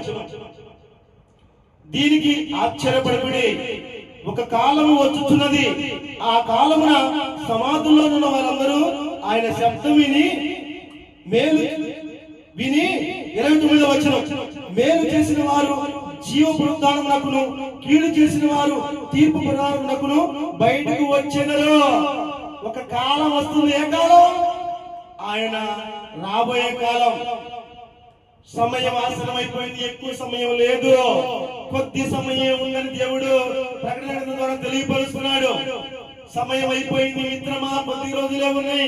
ఈ కొద్ది రోజుల్లో నీ తండ్రి ఎవరు తెలుసుకోగలిగితే ధన్యుడివి. తెలుసుకోలేకపోతే నువ్వు తీర్పులకు వెళ్ళిపోతావు, నష్టపోతావని దేవుడు చెప్తున్నాడు. ఒక కాలము వచ్చుచున్నది అంటున్నాడు. చూడండి దేవుడు చెప్తున్నాడు 28, 29 వచనాల ద్వారా ఏం చెప్తున్నాడు? మళ్ళా చదివి వినిపిస్తానండి. దీనికి ఆశ్చర్యపడకుడి, ఆశ్చర్యపడదు, మీరు చెప్పే మాటలు జాగ్రత్తగా వినండి. ఆశ్చర్యపడద్దు మీరు అంటున్నాడు. ఆశ్చర్యపడద్దు. ఒక కాలము వచ్చుచున్నది, ఆ కాలమున సమాధుల్లో ఉన్న వారందరూ ఆయన శబ్దముని లభిస్తారు. నేను చచ్చిపోయాక అయిపోయింది నా పని అనుకుంటున్నావా? అయిపోవాలని పని. దేవుడు రాక సమయంలో సమాధుల్లోంచి లేపుతాడు, అందరినీ లేపుతాడు. మంచోడిని లేపుతాడు, చెడ్డోడిని లేపుతాడు. అందరిని లేపి నిలబెడతాడు. పల్లికారున్నాడే, పల్లికారండి చేపలు పడతాడే, వలేస్తాడే, అట్లా వలేసి మొత్తాన్ని లేపి పక్కిలుండి మంచి చేపలు ఉంటాయి కదా, చేదు చేపలు, మంచి చేపలు ఉంటాయి కదా, డబ్బొచ్చిన చేపలు ఉంటాయి కదా, డబ్బుడని చేపలు ఉంటాయి కదా, పనికిరాని చేపలు, వాటిని వేరుపరిచినట్టు పల్లికర ఎలా అయితే వేరుపరుస్తాడో అలా మంచివాడిని చెడ్డవాడిని వేరుపరిచి మంచివాడిని ఏమో ఆయన సన్నిధికి నడిపిస్తానంటున్నాడు, చెడ్డవాడిని ఏమో తీర్పులోకి తీసుకెళ్తానంటున్నాడు. నీ కర్మ కాలిపోయే రోజు వచ్చిందిరా, ఆ రోజు అక్కడ ఉందిరా అంటున్నాడు. మరి మనం ఏం ఆలోచిస్తున్నాం, ఏం చేస్తున్నాం? మనము తెల్లారి కానీ పొద్దుగా మన ఆలోచనలు ఏంటి? చెడ్డ ఆలోచనలు లేక మంచి ఆలోచనలు ఉన్నాయా? ఎక్కడా లేవు. నీ భర్తని ఏమి ఆశించుకుని నీ భర్తను ప్రేమిస్తున్నావా? ఏమి ఆశించుకుని నీ భార్యను ప్రేమిస్తున్నావా? ఏమి ఆశించుకుని నీ పరివారికి సాయం చేస్తున్నావా? ఏమి ఆశించుకుని నీ స్నేహితులకి బంధువులకి హెల్ప్ చేస్తున్నావా? కష్టాలు పడేవాడిని ఆదుకుంటున్నావా? అన్నం లేని ముద్ద అన్నం పెడుతున్నావా? అడుక్కులో ఇంటికి వస్తే నీ బాబు గారు సొమ్మా, దేవుడిచ్చిన సొమ్మే కది, దేవుడిచ్చిన బహుమానమేగా. నువ్వు తినే అన్నంలో ముద్ద అన్నం వాడికి పెడితే వాడు ఎంత సంతోషపడతాడు, వాడు ఆకలి తిరిగిగా. దేవుడిని పరీక్ష పెడతాడు, ఎన్నో రకాలుగా పరీక్ష పెడుతున్నాడు తెలుసా నీకు? పుట్టిన కానించి వచ్చేందుకు కూడా. ఎందుకంటే నేను కాపాడాలని ఆశానికి, నిన్ను రక్షించాలని ఆశ. అడుక్కునేవాడిని పంపిస్తాడు, బికారిని పంపిస్తాడు, ఎంతో మంది పంపించి నీలో ఉన్న బలహీనతలు ఏంటో తెలుసుకుంటున్నాడు దేవుడు. తెలుసుకుని సరిచేయాలని కోరుకుంటున్నాడు. అమ్మా, ఆ గుడ్డివాడు, ఆ గుడ్డివాడు, ఆ మోగవాడు, ఆ యొక్క అడుక్కునేవాడు ఎందుకు సృష్టించిన తెలుసా? నీకు బుద్ధి చెప్పాలని, నిన్ను సరిచేయాలని, నీ మనసులో ఉన్న చెడుని తొలగించాలని నీ కళ్ళ ముందు పెట్టాలని. నువ్వేమనుకుంటున్నా? వీడికి మాటలు మోగడు, వీడికి మాటలు కూడా చెబుతాడు, వీడి కాళ్ళు నా విషయం అన్నీ ఉన్నాయి. వీడి పాపం చేశాడు, ఆడు పాపం చేశాడా? నువ్వు పుణ్యం చేశావా? అందుకే నీ కాళ్ళు ఉన్నాయా? అందుకే నీ చేతులు ఉన్నాయా? అందుకే నీ కుటుంబం ఉందా? దేవుడు దానికి కాదు, నీ కళ్ళను తీసుకొస్తుంది. భిక్షము రామచంద్రాన్ని దగ్గరికి వస్తే నువ్వు దండం పెట్టాయా అంటే ఏడబెడతావు ముద్ద నీకు అంటావా? నువ్వేమో కడుపు తిన్నారా? వాడికి ముద్ద అన్నం పెట్టలేవా? నీకు చేయరాట్లేదా? దేవుడు పరీక్షిస్తున్నాడు, గమనించండి. నీ ఇంటికి ఎవరైనా సరే భిక్షమిత్రులకు వచ్చినా, అవసరానికి వచ్చినా, సాయం చేయడానికి సాయం కావాలని వచ్చినా, నీకున్న దాంట్లో పైసా ముందు పెట్టి వాడికి సాయం చేయి. దేవుడు మరింతగా నిన్ను ఆస్వాదిస్తాడు, మరింతగా నిన్ను దీవిస్తాడు. ఎందుకో తెలుసా? సహాయం చేసి బుద్ధి బిడ్డకుంది కాబట్టి, ఈ కుటుంబానికి ఉంది కాబట్టి, ఇంకా ఎక్కువ మంది సాయం చేస్తే ఇంకా ఎక్కువ మంది సాయం చేస్తారు అనే ఆశ కలిగి మరింతగా నిన్ను ఆస్వాదిస్తాడు దేవుడు.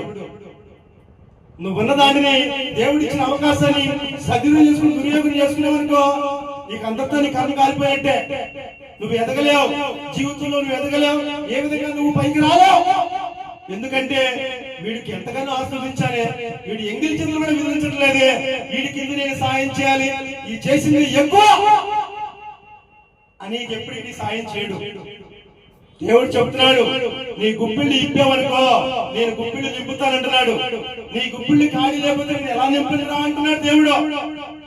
ఇప్పే మనసు కలిగి ఉండు, నీ గుప్పిళ్ళు ఇప్పే మనసు కలిగి ఉండరా అంటున్నాడు. ఎందుకంటే నేను మళ్ళా నా గుప్పిళ్ళు ఇప్పుడు నాకు అవకాశం ఉండదు. ఒక రైతుగా మాట్లాడుతున్నాను. ఒక రైతు పొలంలో విత్తనాలు వేస్తాడు, బస్తా విత్తనాలు వేస్తే 40 బస్తాలు విత్తనాలు ఎందుకు వస్తాయి?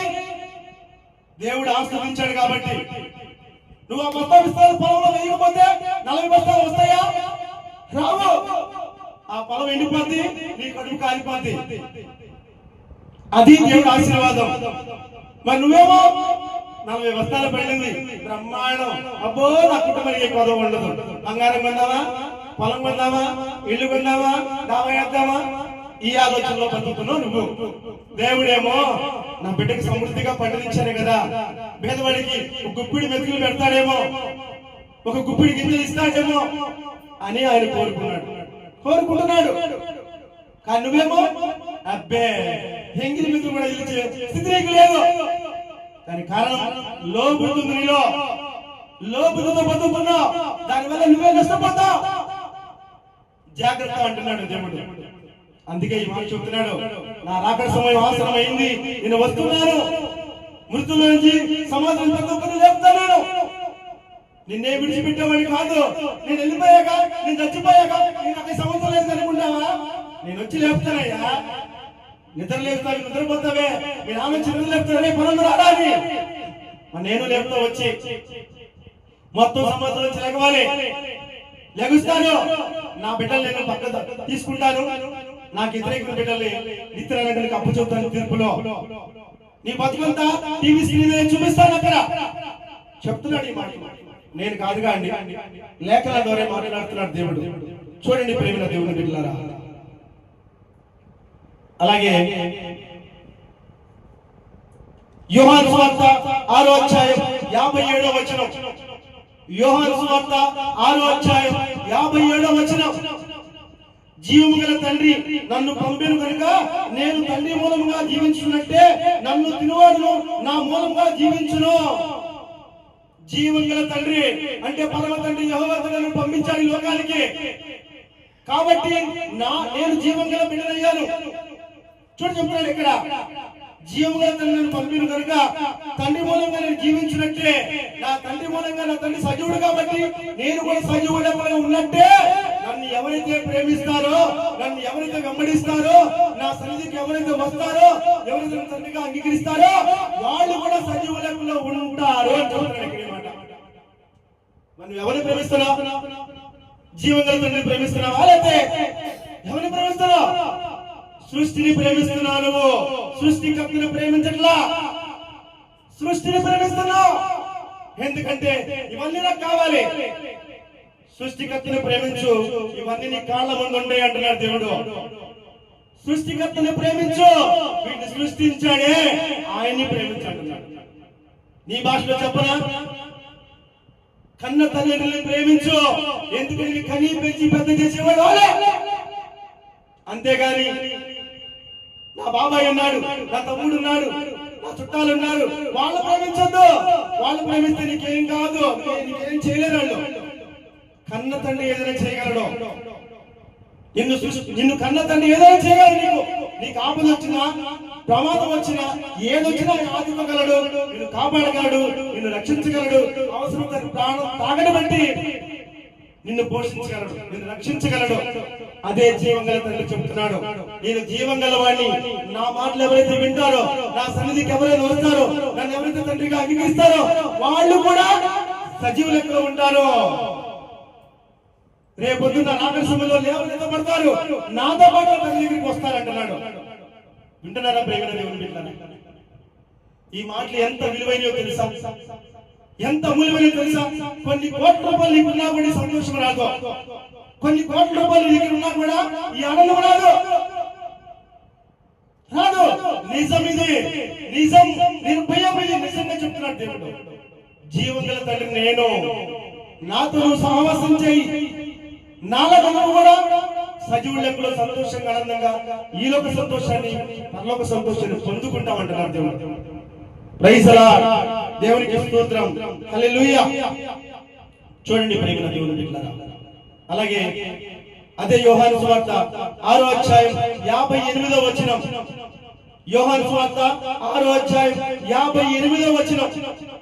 బైబిల్ తప్పకుండా చూడాలి, అటు ఇటు తిరగకూడదు. సెల్ ఫోన్ లో చూస్తున్నా, యూట్యూబ్ లో చూస్తున్న ప్రతి ఒక్కరు కూడా, మైసంలో ఉన్న ప్రతి ఒక్క కుటుంబం బిడ్డ కూడా మీ దగ్గర సెల్ ఫోన్ ఉంటే బైబిల్ చూడండి. దీనిలో ఉన్నాయా లేవా, ఈ బిడ్డ మాట్లాడుతున్నాడా, దేవుడే మాట్లాడుతున్నా మీకు అర్థమైంది. ఇక్కడ కూర్చున్న ప్రతి ఒక్కరు కూడా బైబిల్ తీయాలి. 6:58 యోహాను సువార్త. ఇదే పరలోకం నుండి దిగి వచ్చిన ఆహారము. పితరులు మన్నాను తిని చనిపోయినట్టు కాదు. ఈ ఆహారం తినివాడు ఎల్లప్పుడూ జీవించునని నిత్యంగా మీతో చెప్పుచున్నాను. పితరులు ఆహారం చనిపోయారు, కానీ నాతో సహవాసం చేసేవాళ్ళు, నా శరీరాన్ని రక్తాన్ని తీసుకుని తిని తాగేవాళ్ళు సజీవులు కూడా ఉంటారు, జీవం కలిగి ఉంటారని చెప్తున్నాడు ఆయన. పితరులు ఆహారం తిన్నారు, రకరకాల పదార్థాలు తిన్నారు, వాళ్ళు సజీవులకు లేరు, కానీ నాతో సహవాసం చేస్తూ నా మాటలు వింటూ నా సన్నిధికి వచ్చి నా శరీరాన్ని రక్తాన్ని ఎవరైతే తీసుకుంటారో వాళ్ళు సజీవులకు ఉంటారు. జీవం కలిగిన దేవుని బిడ్డగా మీరు ఉంటారంటున్నాడు. జీవం కలిగిన దేవుని బిడ్డగా ఉంటారు. చాలా విలువైన మాటలు ఈ రోజు మనకు తెలియపరుస్తున్నాడు ప్రేమ దేవుని బిడ్డలారా. చూడండి, హెబ్రీ రాసిన పత్రిక 10వ అధ్యాయం 19వ వచనం. హెబ్రీ రాసిన పత్రిక 10వ అధ్యాయం 19వ వచనం, 20వ వచనం. సహోదరులారా, యేసు మన కొరకు ప్రతిష్ఠించిన మార్గమున అనగా నూతనమైనది జీవము గలది ఆయన శరీరము అను తెర ద్వారా ఏర్పరచబడిన ఉన్న మార్గము. ఏంటంటాడు? సహోదరులారా.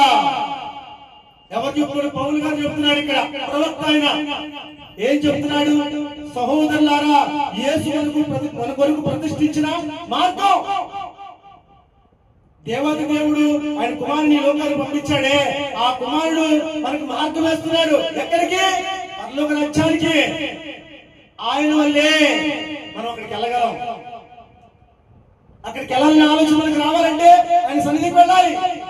ఆయన తండ్రిగా, దేవునిగా అంగీకరించాలి, ఆయన స్తుతించాలి, ఆరాధించాలి, ప్రార్థించాలి. ఆయన బిడ్డగా మనం బ్రతికితేనే మరొక జీవితం మనకు ఉన్నది, నిత్య జీవం ఉన్నది. ఆయనే మార్గం అంటున్నాడు. ఆయన నూతనమైనది అనగా నూతనమైనది జీవము గలది ఆయన శరీరము అను తెర ద్వారా ఏర్పరచబడినదైన మార్గము అంటే ఆయన శరీరాన్ని ఈ లోకానికి అప్పచెప్పడం వల్ల, శరీరాన్ని నలగొట్టుకోవడం వల్ల, ఆ యొక్క శరీరం వల్లే, ఆయన త్యాగం వల్లే, ఆయన చేసిన ఆ యొక్క త్యాగం వల్లే మనకి మార్గం దొరుకుతుంది పరలోక రాజ్యానికి. ఆ రోజున ఆయన త్యాగం చేయకపోతే పరలోక రాజ్యానికి మార్గం లేదు. మనందరం కట్టకట్టుకుని నిత్య నరకానికి వెళ్లాల్సిన వాళ్ళమే. అలా దేవుడు అవకాశం వల్ల మనకి, నా బిడ్డలందరూ సజీవ లెక్కలో ఉండాలి, నా బిడ్డలందరూ సజీవ లెక్కలో ఉండాలి, నాతో ఉండాలి కోరుకుని ఆయన ప్రియకుమారుని మనందరి కోసం బలి చేశాడు.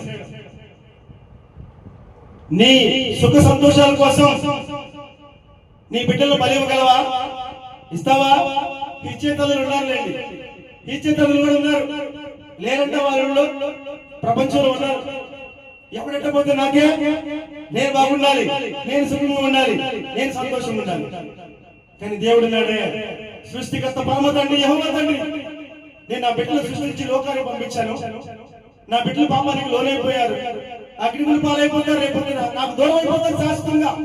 అలా జరగకూడదని తన కుమారుని ఈ లోకానికి పంపించి ఆయన చేసిన త్యాగం వల్ల ఈ రోజు మనం అందరం కూడా సజీవ లెక్కలో సంతోషంగా ఉన్నాము. ఇది తెలియని వారి లోకంలో చాలా మంది ఉన్నారు. అందుకే ఎందుకు పనికిరాని నాలాంటి బిడ్డలు ఎన్నుకొని కొన్ని లక్షల మందిని ప్రపంచంలో ఎన్నుకొని నా మాదారా మాట్లాడుతున్నాడు దేవుడు.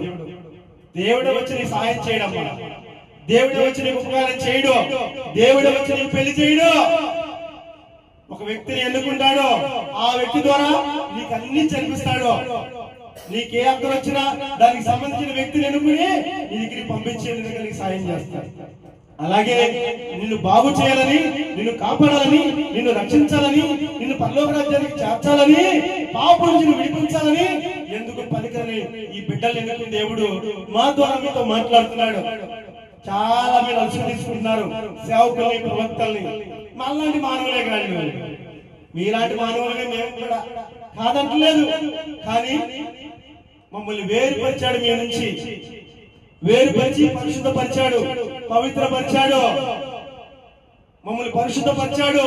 ఆయన రక్తంలో మమ్మల్ని కడిగేశాడు, పరిశుద్ధాత్మ నింపాడు, రక్షణ భాగ్యం మాకు అనుగ్రహించి మా చుట్టూ అగ్నికించి నాటి దేవదూతలు కాపులు పెట్టాడు. ఇప్పుడు మమ్మల్ని నిలబెట్టుకుని మా ద్వారా మాట్లాడుతున్నాడు. దేవుడికి వ్యతిరేకంగా మేము కూడా పాపం చేసామనుకో, నీకన్నా ఎక్కువ శిక్ష మాకు పడింది. ఎందుకో తెలుసా? ఒరే, వాళ్ళ నుంచి నేను వేరుపరిచానుగా, వాళ్ళు ఉన్న దుర్మార్గం తీసివేశానుగా, నేను పరిశుద్ధపరిచానుగా, పవిత్రపరిచానుగా, మరలా బుర్రలోకి ఎందుకు వెళ్ళేవారు? నేను నా బిడ్డతో మాట్లాడుకోవాలి నీతో అంటే వద్దులేప్పుడు నేను వెళ్ళిపోతాను బుర్రలోకి, మరలా ఎందుకు వెళ్తాను బుర్రలోకి? రెండు శిక్షలు మాకు, నీకైతే ఒకటే శిక్ష, కానీ సేవకుడికి రెండు శిక్షలు. కాబట్టి ఒళ్ళు దగ్గర పెట్టుకుని పనిచేస్తాం మేము. పనిచేయని వాళ్ళు చాలా మంది ఉన్నారు. వాళ్ళు ఎవరో తెలుసా? దేవుడు ఎన్నుకునే బిడ్డలు కాదండి. వాళ్ళకి వాళ్ళే నేను సువార్త ప్రకటించాలి, నేను వాక్యాలు బోధించాలి, నా డబ్బులు సంపాదించాలి, వెనకేసుకోవాలి, ఉద్యోగం లేకపోవడము, ఏ పని లేకపోవడము, ఏ పని చేయకుండా సోమరితనంగా ఉండాలనో, సుఖపడాలనో ఈ ఆలోచించి నేను సేవకుడినమ్మా, దేవుడు ఎన్నుకున్నాడమ్మా అని ఇంటింటికి వెళ్ళి ప్రార్థన చేసి భిక్షాటన చేసుకుంటున్నారు. ప్రార్థన చేసమ్మా, నీకు ఆ దేవుడిని ఆస్వాదిస్తాడు, నీకు పొలం ఇస్తాడు, నీకు ఇల్లు ఇస్తాడు, నీ బిడ్డకు ఉద్యోగం ఇస్తాడని దేవుడు నాకు చెబుతున్నాడమ్మా, నేను ప్రార్థన చేస్తానని ప్రార్థన చేస్తారు. ఎందుకో తెలుసా? నీ నుంచి రాబట్టుకోవాలని. చిలక దోషం తెలుసుగా మీకు? చిలక మీ జీవితాన్ని మార్చితా, మీ తర్వాత మార్చితా. వాడు ముందుగానే ట్రైనింగ్ ఇస్తాడు చిలక్కి. వచ్చే చిలక, నేను ఒక సాటికి వెళ్తాను, నువ్వు ఒకటి తీయి, అది తీస్తే వాళ్ళకి అది నేను చెప్తాను, వాళ్ళకి మేలేది తీయాలి, నువ్వు చెడు తీయద్దు. ముందుగానే ట్రైనింగ్ ఇస్తాడు చిలక్. అలాగే ఈరోజు చాలా మంది దేవుడి ఆజ్ఞ లేకుండా నేను సేవకుడిని, నేను ప్రవక్తనుడు, పుట్టల కొడుకులు వచ్చినట్టు వస్తున్నారు, చూస్తున్నాం, వింటున్నాం మైక్ శబ్దాల ద్వారా. దేవుని మాటలు చెప్పరా అంటే కథలు చెబుతున్నారు. కథలు చెట్ల గురించి, పుట్ల గురించి చెబుతున్నారు. నువ్వు అలా ఆశీర్వదించబడతావు, నువ్వు ఇలా దీవించబడతావు చెబుతున్నారు. వీళ్ళందరూ దేవుడి బిడ్డలు కాదు. ఇదిగో లేఖన ద్వారా దేవుడు నాతో మాట్లాడుతున్నాడే, ఇది దేవుడి బిడ్డ. ఒక్క మాట కూడా సొంత మాటలే దీంట్లో. నేను నన్ను మాట్లాడడానికి, ఆయన చేతుల్లోకి బొమ్మ నేను, కాబట్టి ఆయన మాట్లాడుతున్నాడు. ఎందుకంటే నా బిడ్డలాగా మిమ్మల్ని కూడా కాపాడుకోవాలని, వీళ్ళని మార్చుకున్నాను కదా, మరి నా ద్వారా మిమ్మల్ని కూడా మార్చుకోవాలని కోరుకుంటున్నాడు. మిమ్మల్ని కూడా పొరుగులోకి పెట్టి తీసుకోవాలని కోరుకుంటున్నాడు. పాపం నుంచి విడిపించాలని కోరుకుంటున్నాడు. సాతాను ముందాస్తులను విడిపించాలని కోరుకుంటున్నాడు. ఒకప్పుడు నైనా పరిస్థితి ఏంటి? అనేక ఈ లోకానుసారంగా బతుకున్నాండి, డబ్బు కోసం అనేక రకాలుగా వెంబడలాంటి వాడిని. ఈ రోజున అదంటే చాలా వ్యతిరేకంగా జీవిస్తున్నాను. నాకు అక్కర్లేదు ఇవన్నీ. దీనివల్ల నాకు నా జీవితంలో చాలా నష్టపోయాను. నా తండ్రిని కాపాడుకున్నాడు, రక్షించుకున్నాడు, నాకు బుద్ధి చెప్పాడు, ఇది తప్ప రక్షించాడు. కాబట్టి తప్పు చేయకూడదు. నేను మరలా తప్పు చేస్తే ఇక నా జీవితంలో క్షమాపణ ఉండదు. ఆయన కాపాడు, కాబట్టి ఆయన బిడ్డగా నేను బ్రతకాలని టోటల్ గా మొత్తాన్ని విడిచిపెట్టి ఆయన బిడ్డగా బ్రతికే అవకాశం ఆయనకి ఇచ్చాడు. నేను మరలా ఆయన మార్చుకున్నాడు. ఆయన ఎప్పుడో తెలుసా, నాన్న నేను నీకు సరెండర్ అవుతున్నా. ఇంతకాలం నా బలం మీద, నా శక్తి మీద, నా తెలివితల మీద ఆధారపడ్డాను. కానీ ఇక నేను నన్నే నమ్ముకోను, నిన్ను నమ్ముతాను. నువ్వే నన్ను సరిచేయి, నువ్వే నన్ను కాపాడు, నువ్వే నన్ను రక్షించాలి. ఆయన చేతులకు అప్పచెప్పుకున్నాను, కాపాడుకున్నాడు, రక్షించుకున్నాడు. ఈ కుటుంబంలో ఈ రోజు ఏం పదవా లేదు. సంతోషం, ఆనందం, బలంగా కోట్లు అక్కర్లేదండి. తినడానికి తిండి, ఉండడానికి గూడు, కట్టుకోవడానికి బట్ట, ఇది చాలా జీవితానికి. కోట్లు వస్తున్నా కూడా భయమే. ఎవడొచ్చి దోచుకున్నాడో, ఎవడొచ్చి చంపేస్తాడో, ఎవడొచ్చి మళ్ళీ ఇబ్బంది పెడతాడు. ఇదే కదండి డబ్బున్న చూస్తున్నాం కదా, కళ్ళతో భయపడిపోతారు, గురకాలు పెట్టుకుంటారు, మరి ఇంకా బలవంతులు పెట్టుకుంటారు. అది మనకు అక్కర్లా. శుభ్రంగా హ్యాపీగా కష్టపడ్డామా, తిన్నామా, నిద్రపోయామా, దేవునితో కాసేపు గడిపామా, ఇదే కదా మనకు కావాల్సింది. దేవుడు అది చెప్తున్నాడు, అయ్యా నీకేం కావాలి తెలుసా? తినడానికి తిండి, కట్టుకోవడానికి బట్ట, ఉండడానికి గూడు, ఇదే కోరుకో. ఇంకేం కోరుకోవద్దురా. ఏం కోరుకున్నా ఏది నీ ఎమ్మటి రాదు, అదంతా వ్యర్థమే. నన్ను కోరుకో, శాశ్వతంగా ఉండవురా, సంతోషంగా జీవిస్తామని దేవుడు చెప్తున్నాడు. ప్రేమ దేవుని బిడ్డలారా, ఈ విషయాలు దేవుడు చాలా చాలా మనకి తెలియపరుస్తున్నాడు. రోజు చూడండి, 20వ వచనం, హెబ్రీ రాసిన పత్రిక 10వ అధ్యాయం 20వ వచనం. ముగిస్తాను, రెండు మాటలు చెప్పి. సహోదరులారా, 20వ అధ్యాయం హెబ్రీ రాసిన పత్రిక 10వ అధ్యాయం 20వ వచనం. ఆయన రక్తం వల్ల పరిశుద్ధ స్థలమందు ప్రవేశించుటకు మనకు ధైర్యం కలిగి ఉన్నది. ఎవరి వల్ల? ఆయన రక్తం వల్ల మనం పరిశుద్ధులవుటకు, పరిశుద్ధ స్థలం రావడానికి మనకు ధైర్యం కలిగి ఉంది.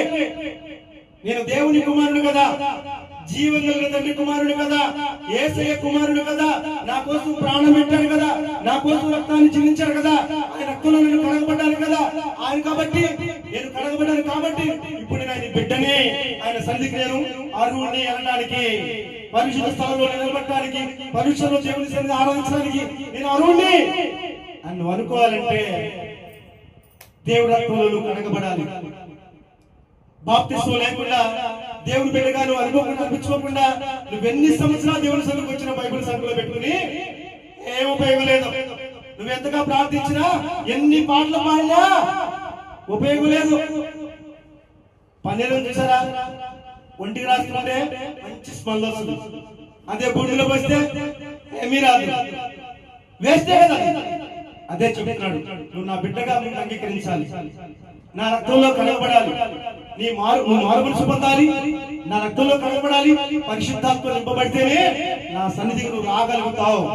నేను నిన్ను ప్రేమించగలుగుతాను, నేను నీ జీవితంలో అద్భుతమైన కార్యాలను జరిపించగలుగుతాను. దీనికి నువ్వు పేరు మార్చుకోవాల్సిన అవసరం లేదు, కులం మార్చుకోవాల్సిన అవసరం లేదు, బొట్టు పెట్టుకోవద్దు, పూలు పెట్టుకోవాల్సిన అవసరం లేదు. అది అలంకరణ. నీకు ఇష్టమైతే పెట్టుకో, లేదంటే తీసేయి. దేవుడు చెప్పట్లా నా ఆ కులం, నీది కులం, అందరిది ఒకటే కులం, దేవుని కులం, పరిశుద్ధ కులం. ఎందుకంటే అందరూ ఒకసారికి వెళ్తాం. నువ్వు చచ్చిపోతే నువ్వు ఎక్కడ పోతారో నీకు తెలుసా? నువ్వు చచ్చిపోతే నేను ఎక్కడ తగలేస్తానో నీకు తెలుసా? తెలియదు. మనం తల్లి అంటుంది, చచ్చిపోతే ఎవడో బదిలితే పారేయడా, పారేస్తారు, నువ్వు పారాడు, కానీ ఆ పారేసేవాడు నీకు తెలియదుగా. నువ్వు 10,000 ఇస్తాడు, లేదంటే 10,000 కూడా ఎక్కువేరా, ఏమి వద్దు లాక్యాలన్నా అంటాడేమో. మరి నీకు నాకు తెలియదు. ఆ జీవం పోయినాక అప్పుడు దాకా మమ్మల్ని ప్రేమించారు కదా. నువ్వు చనిపోయాక ఏమంటారు? కట్టిరా శవం, దాని జోలికి వెళ్ళొద్దు, అంటుకోబోకురా అంటారు. బిడ్డల దగ్గరికి పోయి వెళ్ళలేదు. నానమ్మ అమ్మమ్మ అంటే వెళ్తారు చాలా మంది బిడ్డలు, చిన్న బిడ్డలు తెలియక చేయబట్టి లాక్కి వెనక్కి వస్తారు. అంటుకోవద్దమ్మా, అంటుకోకూడదు, భయపడతావురా, అమ్మమ్మ లేదు, అయ్యమ్మ లేదు, చచ్చిపోయిందిరా, శవం రాది. ఏమైపోయింది అప్పుడు ప్రేమ? నువ్వు బతుకునిగా సక్కర వేసుకున్నావే, బుధాన్ని వేసుకున్నావే, ముద్దులు పెట్టినావే, ఎన్నో రకాల గారాబం చేసావు, ఏమైపోయిందా గారాబం? బతుకున్నందరికి నీ బతుకు, చచ్చిపోయినాక చిరిగిపోయిన ఇస్త్రాకే. అదే దేవుడు చెప్తున్నాడు. ప్రేమ దేవుని బిడ్డలారా, మనం అందరం కూడా సజీవుడిగా దేవుడు మనం ప్రేమిస్తే, ఆయన బిడ్డగా ఉంటే మనం ఎప్పటికీ సజీవు లెక్కలోనే ఉంటాం. మరణానికి పాత్రలు కావు మనం. అదే నువ్వు ఈ లోకానుసారంగా బ్రతికితే, దేవునికి వ్యతిరేకంగా జీవిస్తే మరణానికి పాత్రలు అయిపోతావు. ఎప్పుడు దేవుడిని కలుసుకోలేవు, నీ తండ్రి దగ్గరికి రాలేవు, అగ్నిమని పాలైపోతావు. అందుకనే ఈ లోకంలో ఉండగానే నువ్వు జీవం గల తండ్రి ఎవరు తెలుసుకో, నీ కన్న తండ్రి ఎవరు తెలుసుకో, నిన్ను పోషిస్తున్న తండ్రి ఎవరు తెలుసుకో, నీకు జీవితాన్ని ఇచ్చిన తండ్రి ఎవరు తెలుసుకో, నీకు జీవాన్ని ఇచ్చిన తండ్రి ఎవరు తెలుసుకో. నీకు పని అప్పచెప్పాడే ఒక బాధ్యత, ఆ బాధ్యత అప్పచెప్పింది ఎవరు తెలుసుకోమన్నాడు. నువ్వు తెలుసుకున్నావు అనుకో, ఈ లోకంలో బతకలేవు, పాప పనులు చేయలేవు, ఒక్క నిమిషం కూడా దేవుని విడిచిపెట్టి నువ్వు ఉండవు. దేవుడితో గడపాలి. ఎప్పుడు బుధవారం వచ్చిందా, ఎప్పుడు శనివారం వచ్చిందా, ఎప్పుడు ఆదివారం వచ్చింది, నా తండ్రితో కలుసుకోవాలి అనే ఆలోచన కలిగి వెంపర్లాడుతూ ఉంటావు. అదే నువ్వు ఈ లోకంలో బతికావనుకో, ఎప్పుడు కరెంట్ వచ్చింది, ఎప్పుడు సినిమా చూడతారు, ఎప్పుడు సీరియల్ వచ్చింది, టైం ఎంతసేపు ఉంది, ఎప్పుడు కథలు వస్తాయి, ఎప్పుడు మీటింగ్ చెప్పుకోవాలి, ఎప్పుడు బయటికి వెళ్ళాలి, ఎప్పుడు ఏమన్నా నాశనం చేయాలి, ఎప్పుడు ఏమన్నా పోల్చాలి, ఏమి దగ్గర డబ్బులు వస్తాయి, ఈ ఆలోచనలో ఉంటావు. దాని అర్థం నువ్వు దేవుని బిడ్డ కాదు, దెయ్యం బిడ్డవే. కాబట్టి నీకు ఈ ఆలోచన. మరి దేవుని బిడ్డ అయితే ఆలోచనలు వస్తాయా? తప్పు తప్పు. ఒక మాట అన్నామంటే తిరిగి మనకే వచ్చింది. ఒక బలహీనుడిని మనం ఏమైనా మాట అన్నామంటే నీకన్నా బలవంతుడు అంటాడు. దేవుడు ఊరుకోడు. ఎందుకు చెప్పినా బలవంతుడు తరపున నీ మీదకి యుద్ధానికి వస్తాడు. లేఖనాలు చెప్తూనే అందరూ నా బిడ్డలే, మీరందరూ అన్నాదమ్ముల్లాగా అక్క చెల్లెలాగా బతకాలరా అంటున్నాడు. కలిసిమెలిసి ఉండాలి, ప్రేమ కలిగి ఉండాలిరా అంటున్నాడు.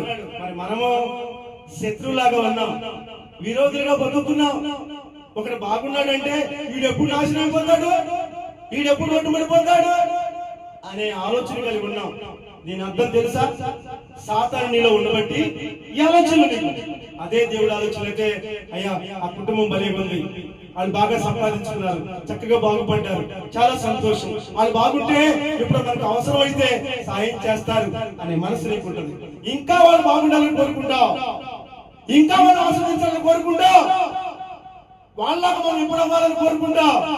అంతేగాని వాళ్ళు నాశనం అవ్వాలి అని కోరుకున్నావంటే నువ్వెవరు? సాతాను బిడ్డవి, దేవుని బిడ్డవు కాదు. అదే దేవుడు చెప్తాడు ఇక్కడ. హల్లెలూయా, ప్రైజ్ ది లార్డ్, దేవునికి స్తోత్రం. చివరి మాట చెప్తానండి. హెబ్రీ రాసిన పత్రిక 10వ అధ్యాయం 21వ వచనం.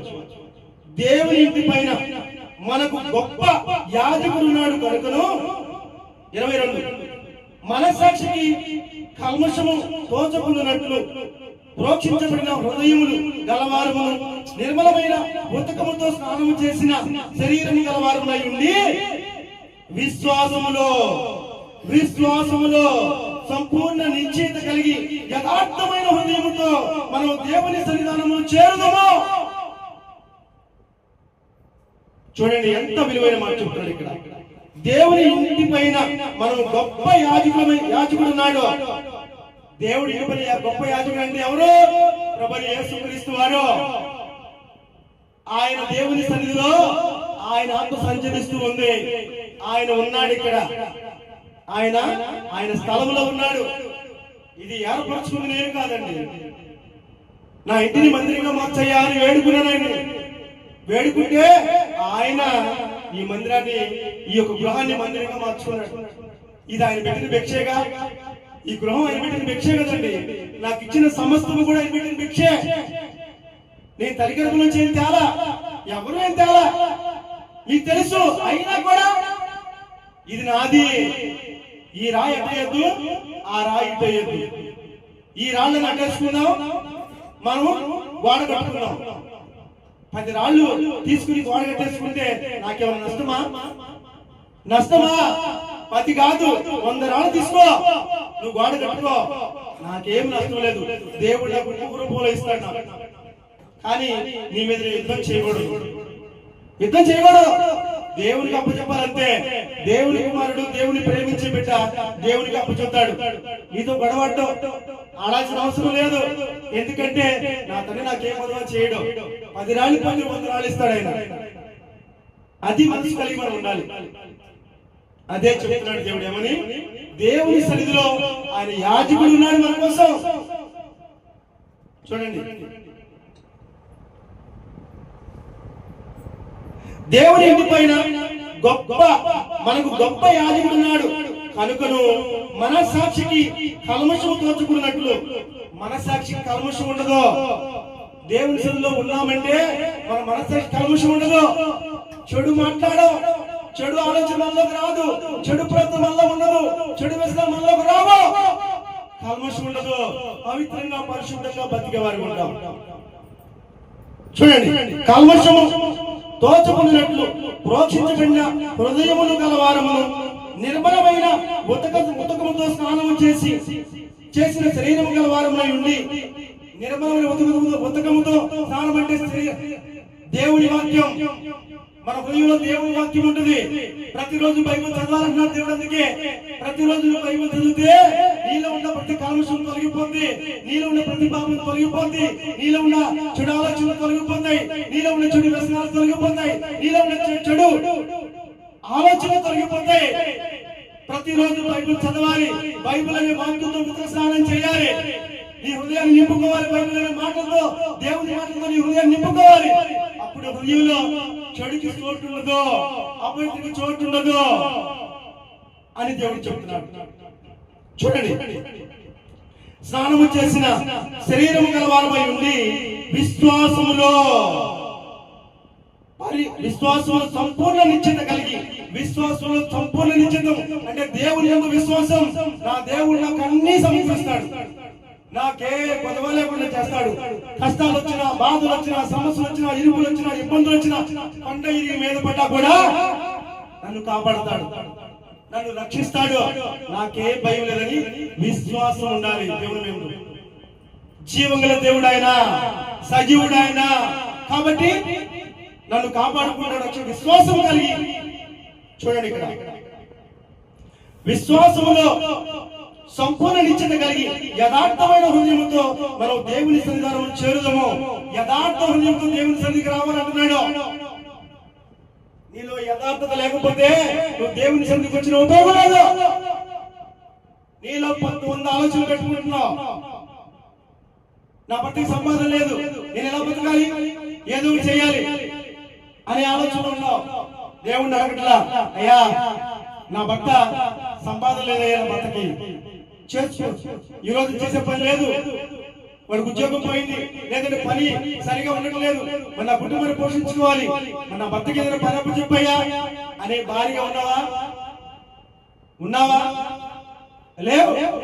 పక్కదావ చూస్తున్నావు, నా భర్త ఎదవైపోయాడు, మరి నేనైనా ఏదో చేసి, ఏది నేను అడగకూడదండి, ఏదో చేసి నా బిడ్డలు పోషించుకోవాలి అని భర్తని అనామకుడిగా చేసి రోడ్డు మీద ఈడుస్తున్నావు. దేవునితో మొదలుపెట్టుకోవట్లా. ఎందుకు? నీ దగ్గర ఒకటి ఉంది కదా, అది చాలు. బ్రహ్మాస్త్రం. ఆ బ్రహ్మాస్త్రంతో ఏదో చేయాలనుకుంటున్నావు, చివరికి నువ్వు చిరిగిపోయిస్తావు అవుతావని తెలియట్లా. ఎన్నాళ్ళ బ్రహ్మాస్త్రం? కొద్ది రోజులే కదా, తర్వాత నీ మొక్క ఎవడు చూసేవాడు ఉండడు, నేను పలకరించేవాడే ఉండడు, నువ్వు ఇటు అర్థం తప్పుకుంటాడు, ఇది ఎప్పుడు ఇది పాత పక్కాయి అని పక్కన తప్పుకెళ్ళిపోయేవాడు. దేవుడు చెప్తున్నాడు కదా, విశ్వాసంతో నమ్మకంతో నా దగ్గరికి రా, నీకేది కావాలని నేను ఇస్తానంటున్నాడు. తప్పుడు పని చేయొద్దు, పాపం జోలికి వెళ్ళొద్దు, చెడు జోలికి వెళ్ళొద్దు, ఈ లోకంతో సహవాసం చేయొద్దు, చెడ్డవర్గంతో సహవాసం చేయొద్దు. దావీదు కీర్తన 1వ అధ్యాయంలో చెప్తున్నాడు. ఏం చెప్తున్నాడు చూడండి, వినిపిస్తాను, ఈ మాట చెప్పి ముగిస్తాను.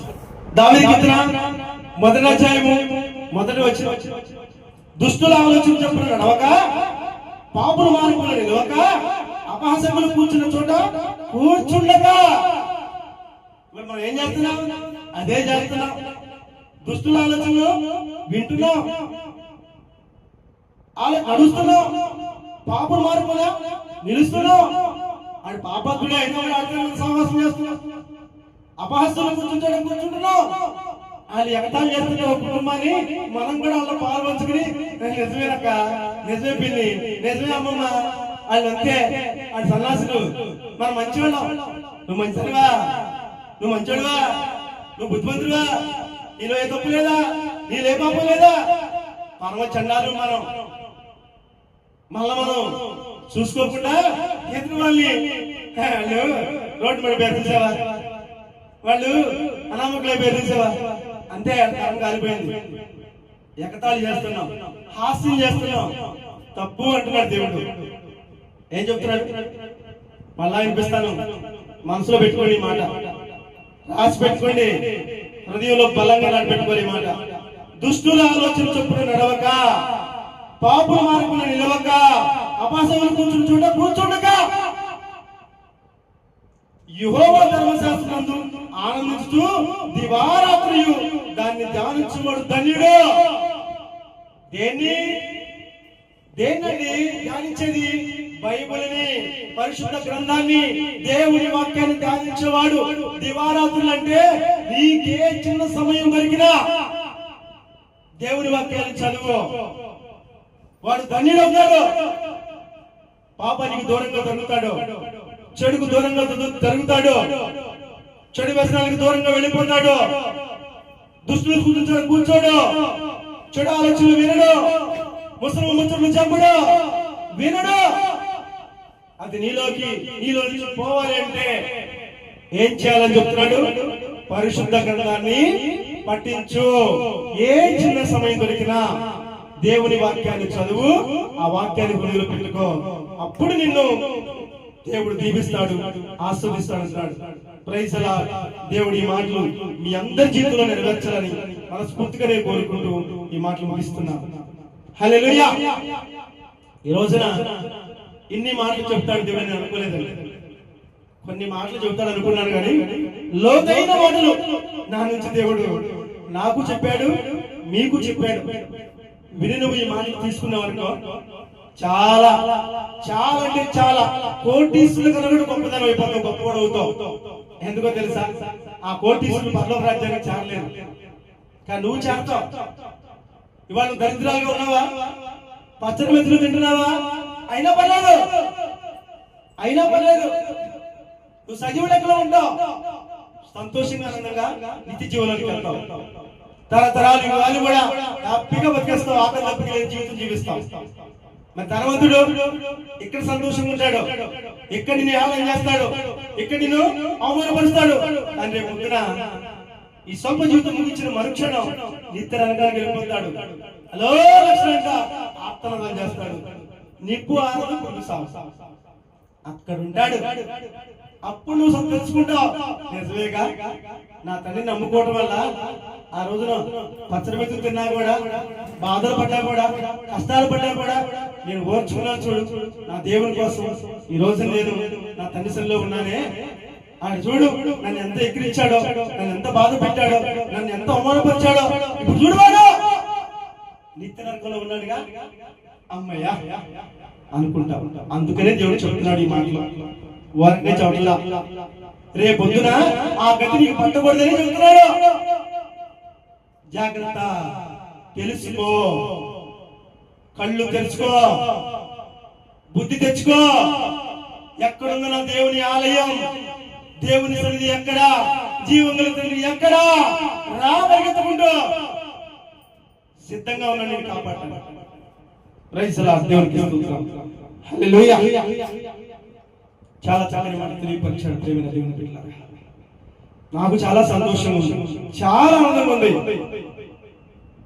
నా దేవుడు ఎంతగా ప్రేమిస్తున్నాడో తెలుస్తున్నాడు. మిమ్మల్ని ఎంతగా ప్రేమిస్తున్నాడో మీకు తెలియాలి. ఎందుకంటే ఆయన కాపాడేవాడు, రక్షించేవాడు. ఈ లోకం పాడు చేసేది, నష్టపరిచేది, గోతుల్లోకి నెట్టేసేది. కానీ ఆయన ఉన్నాడే, హత్తుకునేవాడు, కాపాడేవాడు, నిత్య జీవాన్ని తీసుకెళ్ళేవాడు. గమనించు, కళ్ళు తెరుచుకో, జాగ్రత్తగా బతుకు. ఈ మాటలు విని, ఈ మాట హృదయంలో భద్రపరుచుకుని ఆ ప్రకారం జీవించే బిడ్డగా ఉన్నావంటే నీ ఎంత దృష్టి లోకంలో ఎవరు ఉండరు. God bless you. దేవుడు మిమ్మల్ని, మీ కుటుంబాన్ని దీవించి ఆశీర్వదించును గాక. ఆమేన్. ప్రార్థన చేసుకుందాం.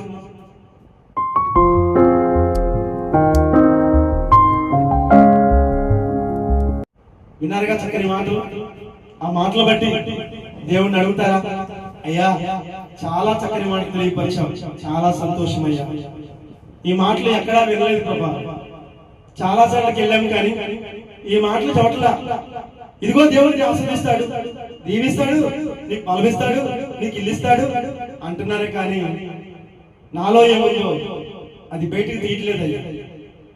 దాని నుంచి అలా బయటికి రావాలో చెప్పట్లేదయ్యా. ఈ బిడ్డ ద్వారా నువ్వు మాట్లాడావు, చాలా సంతోషమయ్యా.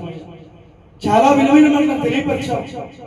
నా బ్రతుకులు మార్చాలని, నా కష్టాల నుంచి బాధలు విడిపించాలని ఎన్ని చక్కని మాటలు చెప్పావు.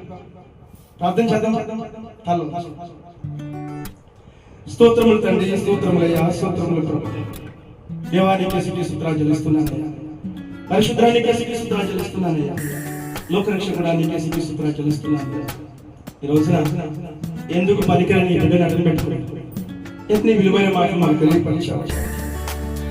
దేవుని సన్నిధికి వచ్చిన ప్రతి బిడ్డకి తెలియపరిచావు. మైసూరు ధర పెట్టిన ప్రతి బిడ్డకి తెలియపరిచావు. అలాగే యూట్యూబ్ ద్వారా చూస్తున్న ఎంతో మంది బిడ్డలు, ఎన్నో కుటుంబాలు తెలియపరిచావు. ఎంత ఆశ కలిగి ఉన్నావయ్యా. నా బిడ్డలు నిజమేంటో తెలుసుకోలేకపోతున్నారు, జీవంగా ఎవరో తెలుసుకోలేకపోతున్నారు, అన్యాయం అయిపోతున్నారు, బుద్ధి నిత్యనరకానికి వెళ్ళిపోతారు. అలా వెళ్ళటం ఇష్టం లేదు. నా బిడ్డలందరూ కూడా నా బిడ్డ ద్వారా పరలోక రాజ్యం చేరాలి, జీవంగా తండ్రిని ఎవరు తెలుసుకోవాలన్న బిడ్డలని ఎన్నో విలువైన విషయాలు మాకు తెలియపరిచినందుకు హృదయపూర్వకంగా నీకు స్తోత్రాలు తెలియజేసుకుంటున్నాను. ప్రతి బిడ్డ కుటుంబం కూడా ఈ మాటలు హృదయంలో భద్రపరుచుకుంటారు. ఆ ప్రకారం జీవించి బిడ్డలు బిడ్డాలి. ఆ ప్రకారం నీ బిడ్డలందరూ కూడా నీ సన్నిధికి వచ్చేవారు ఉండాలి. అనుక్షణం జీవంగా తండ్రిని ఆనందించేవారు ఉండాలి. వాళ్ళ మనసు మార్చుకుని, వాళ్ళ ఆలోచన మార్చుకుని, వాళ్ళ ప్రవర్తన మార్చుకుని, వాళ్ళ నడవడం మార్చుకుని భర్తను ప్రేమించేవారు, భార్యని ప్రేమించేవారు, బిడ్డల్ని ప్రేమించేవారు, బిడ్డల్ని కుటుంబ సమేతంగా సన్నిధికి వచ్చేవారుగా, జీవం గల దేవునితో సహవాసం చేసేవారుగా, నమ్మకంతో విశ్వాసంతో నీ సన్నిధికి వచ్చేవారుగా, ప్రతి బిడ్డ కుటుంబం నీ ఆశలు నీ ఆశీర్వాదాలు పొందేవారుగా ప్రతి బిడ్డ కుటుంబం ఉండాలని యేసుక్రీస్తుని కోరుతున్నాను. వాళ్ళ మనసు మార్చుకుని, వాళ్ళ ఆలోచన మార్చుకుని, వాళ్ళ ప్రవర్తన మార్చుకుని, వాళ్ళ నడవ మార్చుకుని జీవం గల తండ్రి నాకు వేసేయాలి. నీ పాదాల చెంతకు వచ్చి నేను ఆరాధించుకునే బిడ్డగా ఉండాలని కోరుకుంటున్నాను. ఆ విధంగా నీ బిడ్డతో నువ్వు మాట్లాడినందుకు హృదయపూర్వకంగా నీకు తెలియజేసుకుంటున్నాను. ఉదయకాల సమన నా కొల్లూరు గ్రామంలో ఉన్న ప్రతి ఒక్క బిడ్డని ప్రతి కుటుంబాన్ని పట్టుకుంటున్నాను. నా దేవుని సన్నిధిలో ప్రతి బిడ్డని ప్రతి కుటుంబాన్ని నా స్నేహితుల కుటుంబాన్ని, నా బంధువుల కుటుంబాన్ని, ఆప్తుల కుటుంబాన్ని ఎక్కడ ఉన్నారో నాకు తెలియదు. ప్రతి ఒక్కరు పేరు పేరు చెప్తాను. కొన్ని కోట్ల మంది నీ బిడ్డలు నీ పాదాల చెంతకు వస్తున్నారు, నిన్ను చూపిస్తున్నారు, నిన్ను ఆరాధిస్తున్నారు, నిన్ను ప్రార్థిస్తున్నారు, నిన్ను భయపడుతున్నారు, నిన్ను కనపడుతున్నారు. నువ్వు తండ్రిగా దేవునిగా అంగీకరించి కూడా ఇంకా ఈ లోకంలో సరిగ్గా బ్రతుకుతున్నారు. లోకాలు చావట్లేదు. అందరినీ పేరు పేరు చెప్తున్నాను. నా దేశంలో 120 కోట్ల జనాభా ఉన్నారు. పైచలికే ప్రతి ఒక్క బిడ్డని కుటుంబాన్ని పేరు పేరు చెప్తున్నాను. ఎందుకో తెలుసా? పాపమైన లోకంలో ఇరుక్కుపోయినారు నీ బిడ్డలు. సాతాను బంధస్తులు ఇరుక్కుపోయిన నీ బిడ్డలు కన్న తండ్రులు జీవిత తండ్రులు పరిస్థితుల్లో ఉన్నారు. చెడు మాటలకి, చెడాలకి, చెడు ప్రయత్నాలకి, చెడు వ్యసనాలకి, చెడాలకి బానిసలైపోయి ఉన్నారు. ఇదే లోకంలో ఇదే సంతోషం, ఇదే ఆనందం పొందుతున్నారయ్యా. ఏమి తిన్నామా, ఏమి తాగామా, ఏమి కట్టుకున్నామని ఆలోచిస్తున్నారయ్యా. మనకు జీవితం ఉందని తెలుసుకోలేకపోతున్నారు. జీవంగా ఉందని తెలుసుకోలేకపోతున్నారు. నువ్వు సృష్టించిన సృష్టిని పూజిస్తున్నారు కానీ సృష్టికర్తని పూజించలేకపోతున్నారయ్యా. డబ్బుని ప్రేమిస్తున్నారు. డబ్బుంటే చాలు సంతోషం ఉంది, డబ్బుంటే చాలు ఆనందం ఉంది, డబ్బుంటే చాలు భగభగ్యాలని అనుకుంటున్నారు. ఇది స్వల్ప సంతోషం అని, స్వల్ప ఆనందం అని, స్వల్ప భగభగ్యాలని, ఒక రోజు ఇవన్నీ మీరు విడిచిపెట్టాలని నీ బిడ్డలు తెలుసుకోలేకపోతున్నారు. అయోమయంలో బ్రతుకుతున్నారయ్యా. మేమందరం ఒక తండ్రి బిడ్డగా బతకాల్సిన వాళ్ళం. ఈ రోజు శత్రువులుగా, విరోధులుగా బ్రతుకుతున్నాం. కక్ష, కాఠిన్యం, ఈర్ష్య, అసూయ, ద్వేషం, పగ, ప్రతీకారం జీవిస్తున్నాం. ఒకరికొకరు దూషించుకుంటున్నాం, ఒకరికొకరు అవమానపరుచుకుంటున్నాం, ఒకరికొకరు కించపరుచుకుంటున్నాం, ఒకరికొకరు హేళన చేసుకుంటున్నాం, ఒకరికొకరు తప్పుకుంటున్నాం. అయ్యా, ఎన్నో కుటుంబాలు చిన్న భిన్నం అయిపోతుంది. ఎన్నో కుటుంబాల భర్తలు కోల్పోతున్నారు, భార్యలు కోల్పోతున్నారు, బిడ్డలు కోల్పోతున్నారు, సర్వస్వాన్ని కోల్పోతున్నారు. ఏ కుటుంబాన్ని పలకరించినా, ఏ కుటుంబాన్ని రక్షించినా కూడా కష్టాలు, బాధలు, సమస్యలు, ఇరుకులు, ఇబ్బందులు, వ్యాధులు, రోగాలు ఎన్నో అక్కడలో సతమతమైపోతున్నారు. ఎంతో మంది బ్రతలేక చచ్చిపోతున్నారు, చావలేక బ్రతుకుతున్నారు. ఎన్నో కుటుంబాల్లో చిన్న పిల్ల తారతమ్యం లేకుండా ఆత్మహత్య చేసుకుని చచ్చిపోతున్నారు. ఎంతో మంది నీ బిడ్డలు ఈ రోజున పెను ప్రమాదాలు చచ్చిపోతున్నారు. ఎంతో మంది ఆరోగ్యాలు చచ్చిపోతున్నారు, హాస్పిటల్ పాలైపోయి. దీనంతటికి కారణం జీవంలో తండ్రి ఎవరైనా తెలుసుకోలేని పరిస్థితిలో ఉన్నారు నీ బిడ్డలు. నా తల్లి సన్నిధికి వెళ్ళాలని ఆలోచన లేకుండా ఉన్నారు. జీవంలో తల్లిని కాపాడతాను, రక్షించతాను, పోషించతాను ఆయనే తెలుసుకోలేని పరిస్థితులు నీ బిడ్డలు ఉన్నారు. మరి నీ బిడ్డలందరినీ క్షమించమని, వాళ్ళ అపరాధాలను మన్నించమని నీ బిడ్డగా నీ పాదాల చెంతకు వచ్చి 2 చేతులు జోడించి అర్థిస్తున్నాను, ఆశిస్తున్నానయ్యా. 2 చేతులు ఆశిస్తున్నాను. నీ బిడ్డలను కాపాడమని, రక్షించమని కోరుకుంటున్నాను. పాపమైన లోకంలో నిలిపించమని కోరుకున్నాను. సాధారణ నిలిపించమని కోరుకుంటున్నాను. చెడు మార్గాల నుంచి, చెడు ప్రవర్తన నుంచి, చెడు వయసు నుంచి నీ బిడ్డని నిలిపించమని కోరుకుంటున్నాను. కాపాడమని కోరుకున్నాను, రక్షించమని కోరుకున్నాను, జీవనాన్ని ప్రేమపరచమని కోరుకుంటున్నాను. ప్రతి బిడ్డని, ప్రతి కుటుంబం దర్శించమని కోరుకుంటున్నాను. ప్రతి బిడ్డతో, ప్రతి కుటుంబం మాట్లాడమని కోరుకుంటున్నాను. అయ్యా, వాళ్ళ కళ్ళు తెరిపించమని కోరుకుంటున్నాను. వాళ్ళ మనోనేత్రాలు వెలిగించమని కోరుకుంటున్నాను.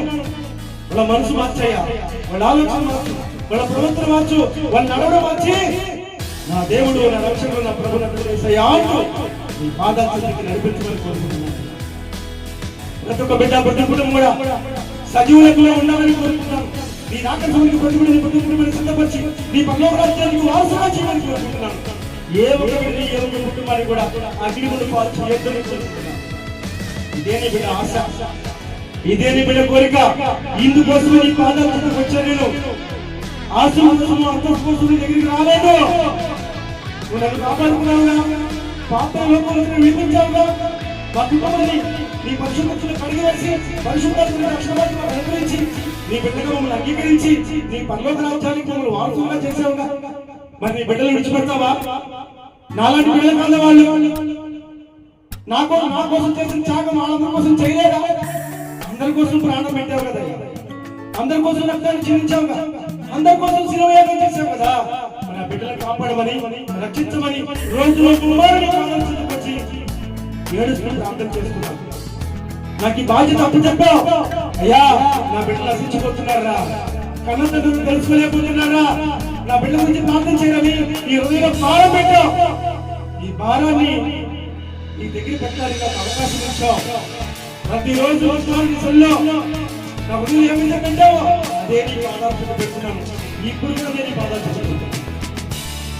ఇష్టంతో కనికరంతో జ్ఞాపకం చేసుకుని ప్రతి బిడ్డని పొందుకుంటామని నీ సన్నిధికి నడిపించి నీ రాజ్యానికి వారసుగా చేయమని యేసుక్రీస్తు నామములో ప్రార్థించి అడిగి వేడుకుంటున్నాను పరమ తండ్రి. ఆమేన్, ఆమేన్, ఆమేన్. దేవా, నా కుటుంబాన్ని చెప్పి అప్పచెప్పాల్సిన అవసరం లేదు.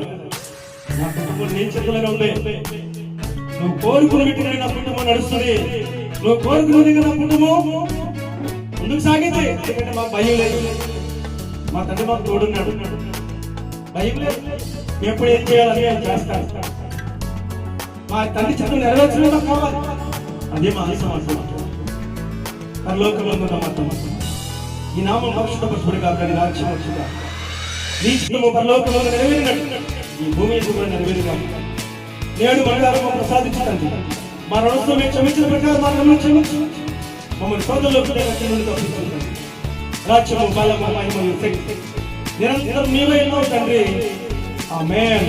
తండ్రి కుమార పరిశుద్ధాత్మతో యోగం తండ్రి ఇప్పుడు ఎల్లప్పుడూ సకల పరిశుద్ధులకు నీ సేవ చేసిన ప్రతి సేవకుడికి సేవకురా, నీ సన్నిధి పొందిన ప్రతి బిడ్డకి ప్రతి కుటుంబానికి, నా దేశంలో ప్రతి బిడ్డకి ప్రతి కుటుంబానికి, నా రాష్ట్రంలో ప్రతి బిడ్డకి ప్రతి కుటుంబానికి, నా కొల్లూరు గ్రామంలో ప్రతి బిడ్డకి ప్రతి కుటుంబానికి, నా దేవుని ప్రతి బిడ్డకి ప్రతి కుటుంబానికి, నా స్నేహితుల కుటుంబానికి, నా బంధువుల కుటుంబానికి, ఆప్తుల కుటుంబానికి, నా బిడ్డ పనిచేస్తున్న కంపెనీ తోడుపడండి, కంపెనీ యాజమాన్యానికి, దేవుని సన్నిధికి నువ్వు ఏర్పరచుకునే కుటుంబానికి సదాకాలం తోడేవండి. గొప్ప ఆశ్చర్యకార్యాలు మా అందరి జీవితంలో మొత్తం జరిగించును గాక. దేవుని సంఘాన్ని తండ్రి కట్టును గాక, ఆత్మతో నింపును గాక, కల్లులో బతుకుబడిన ప్రతి కుటుంబాన్ని దేవుని సన్నిధిగా తల్లి నడిపించును గాక. బతుకుబడిన ప్రతి కుటుంబాన్ని నీ పరలోక రాజ్యాన్ని తండ్రి వారసులుగా చేయును గాక. ఆమేన్, ఆమేన్, ఆమేన్. హల్లెలూయా. యేసు రక్తమే చేయం, ప్రభు యేసు రక్తమే చేయం, ప్రభు యేసు నామమున సంపూర్ణ విజయం మా తండ్రి మా అందరికీ అనుగ్రహించును గాక. ఆమేన్. అందరికీ నా వందనాలమ్మా. నిన్న మాటలు హృదయంలో భద్రపరచుకోండి. ఇంటికి వెళ్ళి మరీ మరొకసారి ఆ మాటలు జ్ఞాపకం చేసుకుని నా తండ్రి ఎందుకు నాకు ఈ మాటలు చెప్పాడు, నేను ఏ విధంగా నడుస్తున్నాను, ఏ విధంగా జీవిస్తున్నాను, ఏ విధంగా బ్రతుకుతున్నానని క్వశ్చన్ వేసుకుని ఈ మాటలు మీ హృదయంలో తీసుకుంటే మీ మనసు మారుతుంది, మీ ఆలోచన మారుతుంది, మీ ప్రవర్తన మారుతుంది. దేవుని సన్నిధికి పరిగెత్తుకుంటూ వస్తారు, పరిపూర్ణంగా దేవుడికి అప్పచెప్పుకుంటారు. నా బ్రతుకు మార్చు చెప్పేట్టుగా ఉంటాం. God bless you. వందనాలు. ఈ ఛానల్ ని సబ్స్క్రైబ్ చేయండి, లైక్ కొట్టండి. దీనివల్ల నాకేమీ రాదు, ఏం అక్కర్లేదు. ఎంతో మంది బిడ్డలు వింటారు ఈ మాటలు. ప్రతి బిడ్డ కూడా వాళ్ళు చలనం వస్తుంది, ఆలోచన వస్తుంది, అది రావాలి. ఆ బిడ్డలు సొంతం కావాలంటే ఈ ఛానల్ ని సబ్స్క్రైబ్ చేయండి, లైక్ కొట్టండి. Bye bye.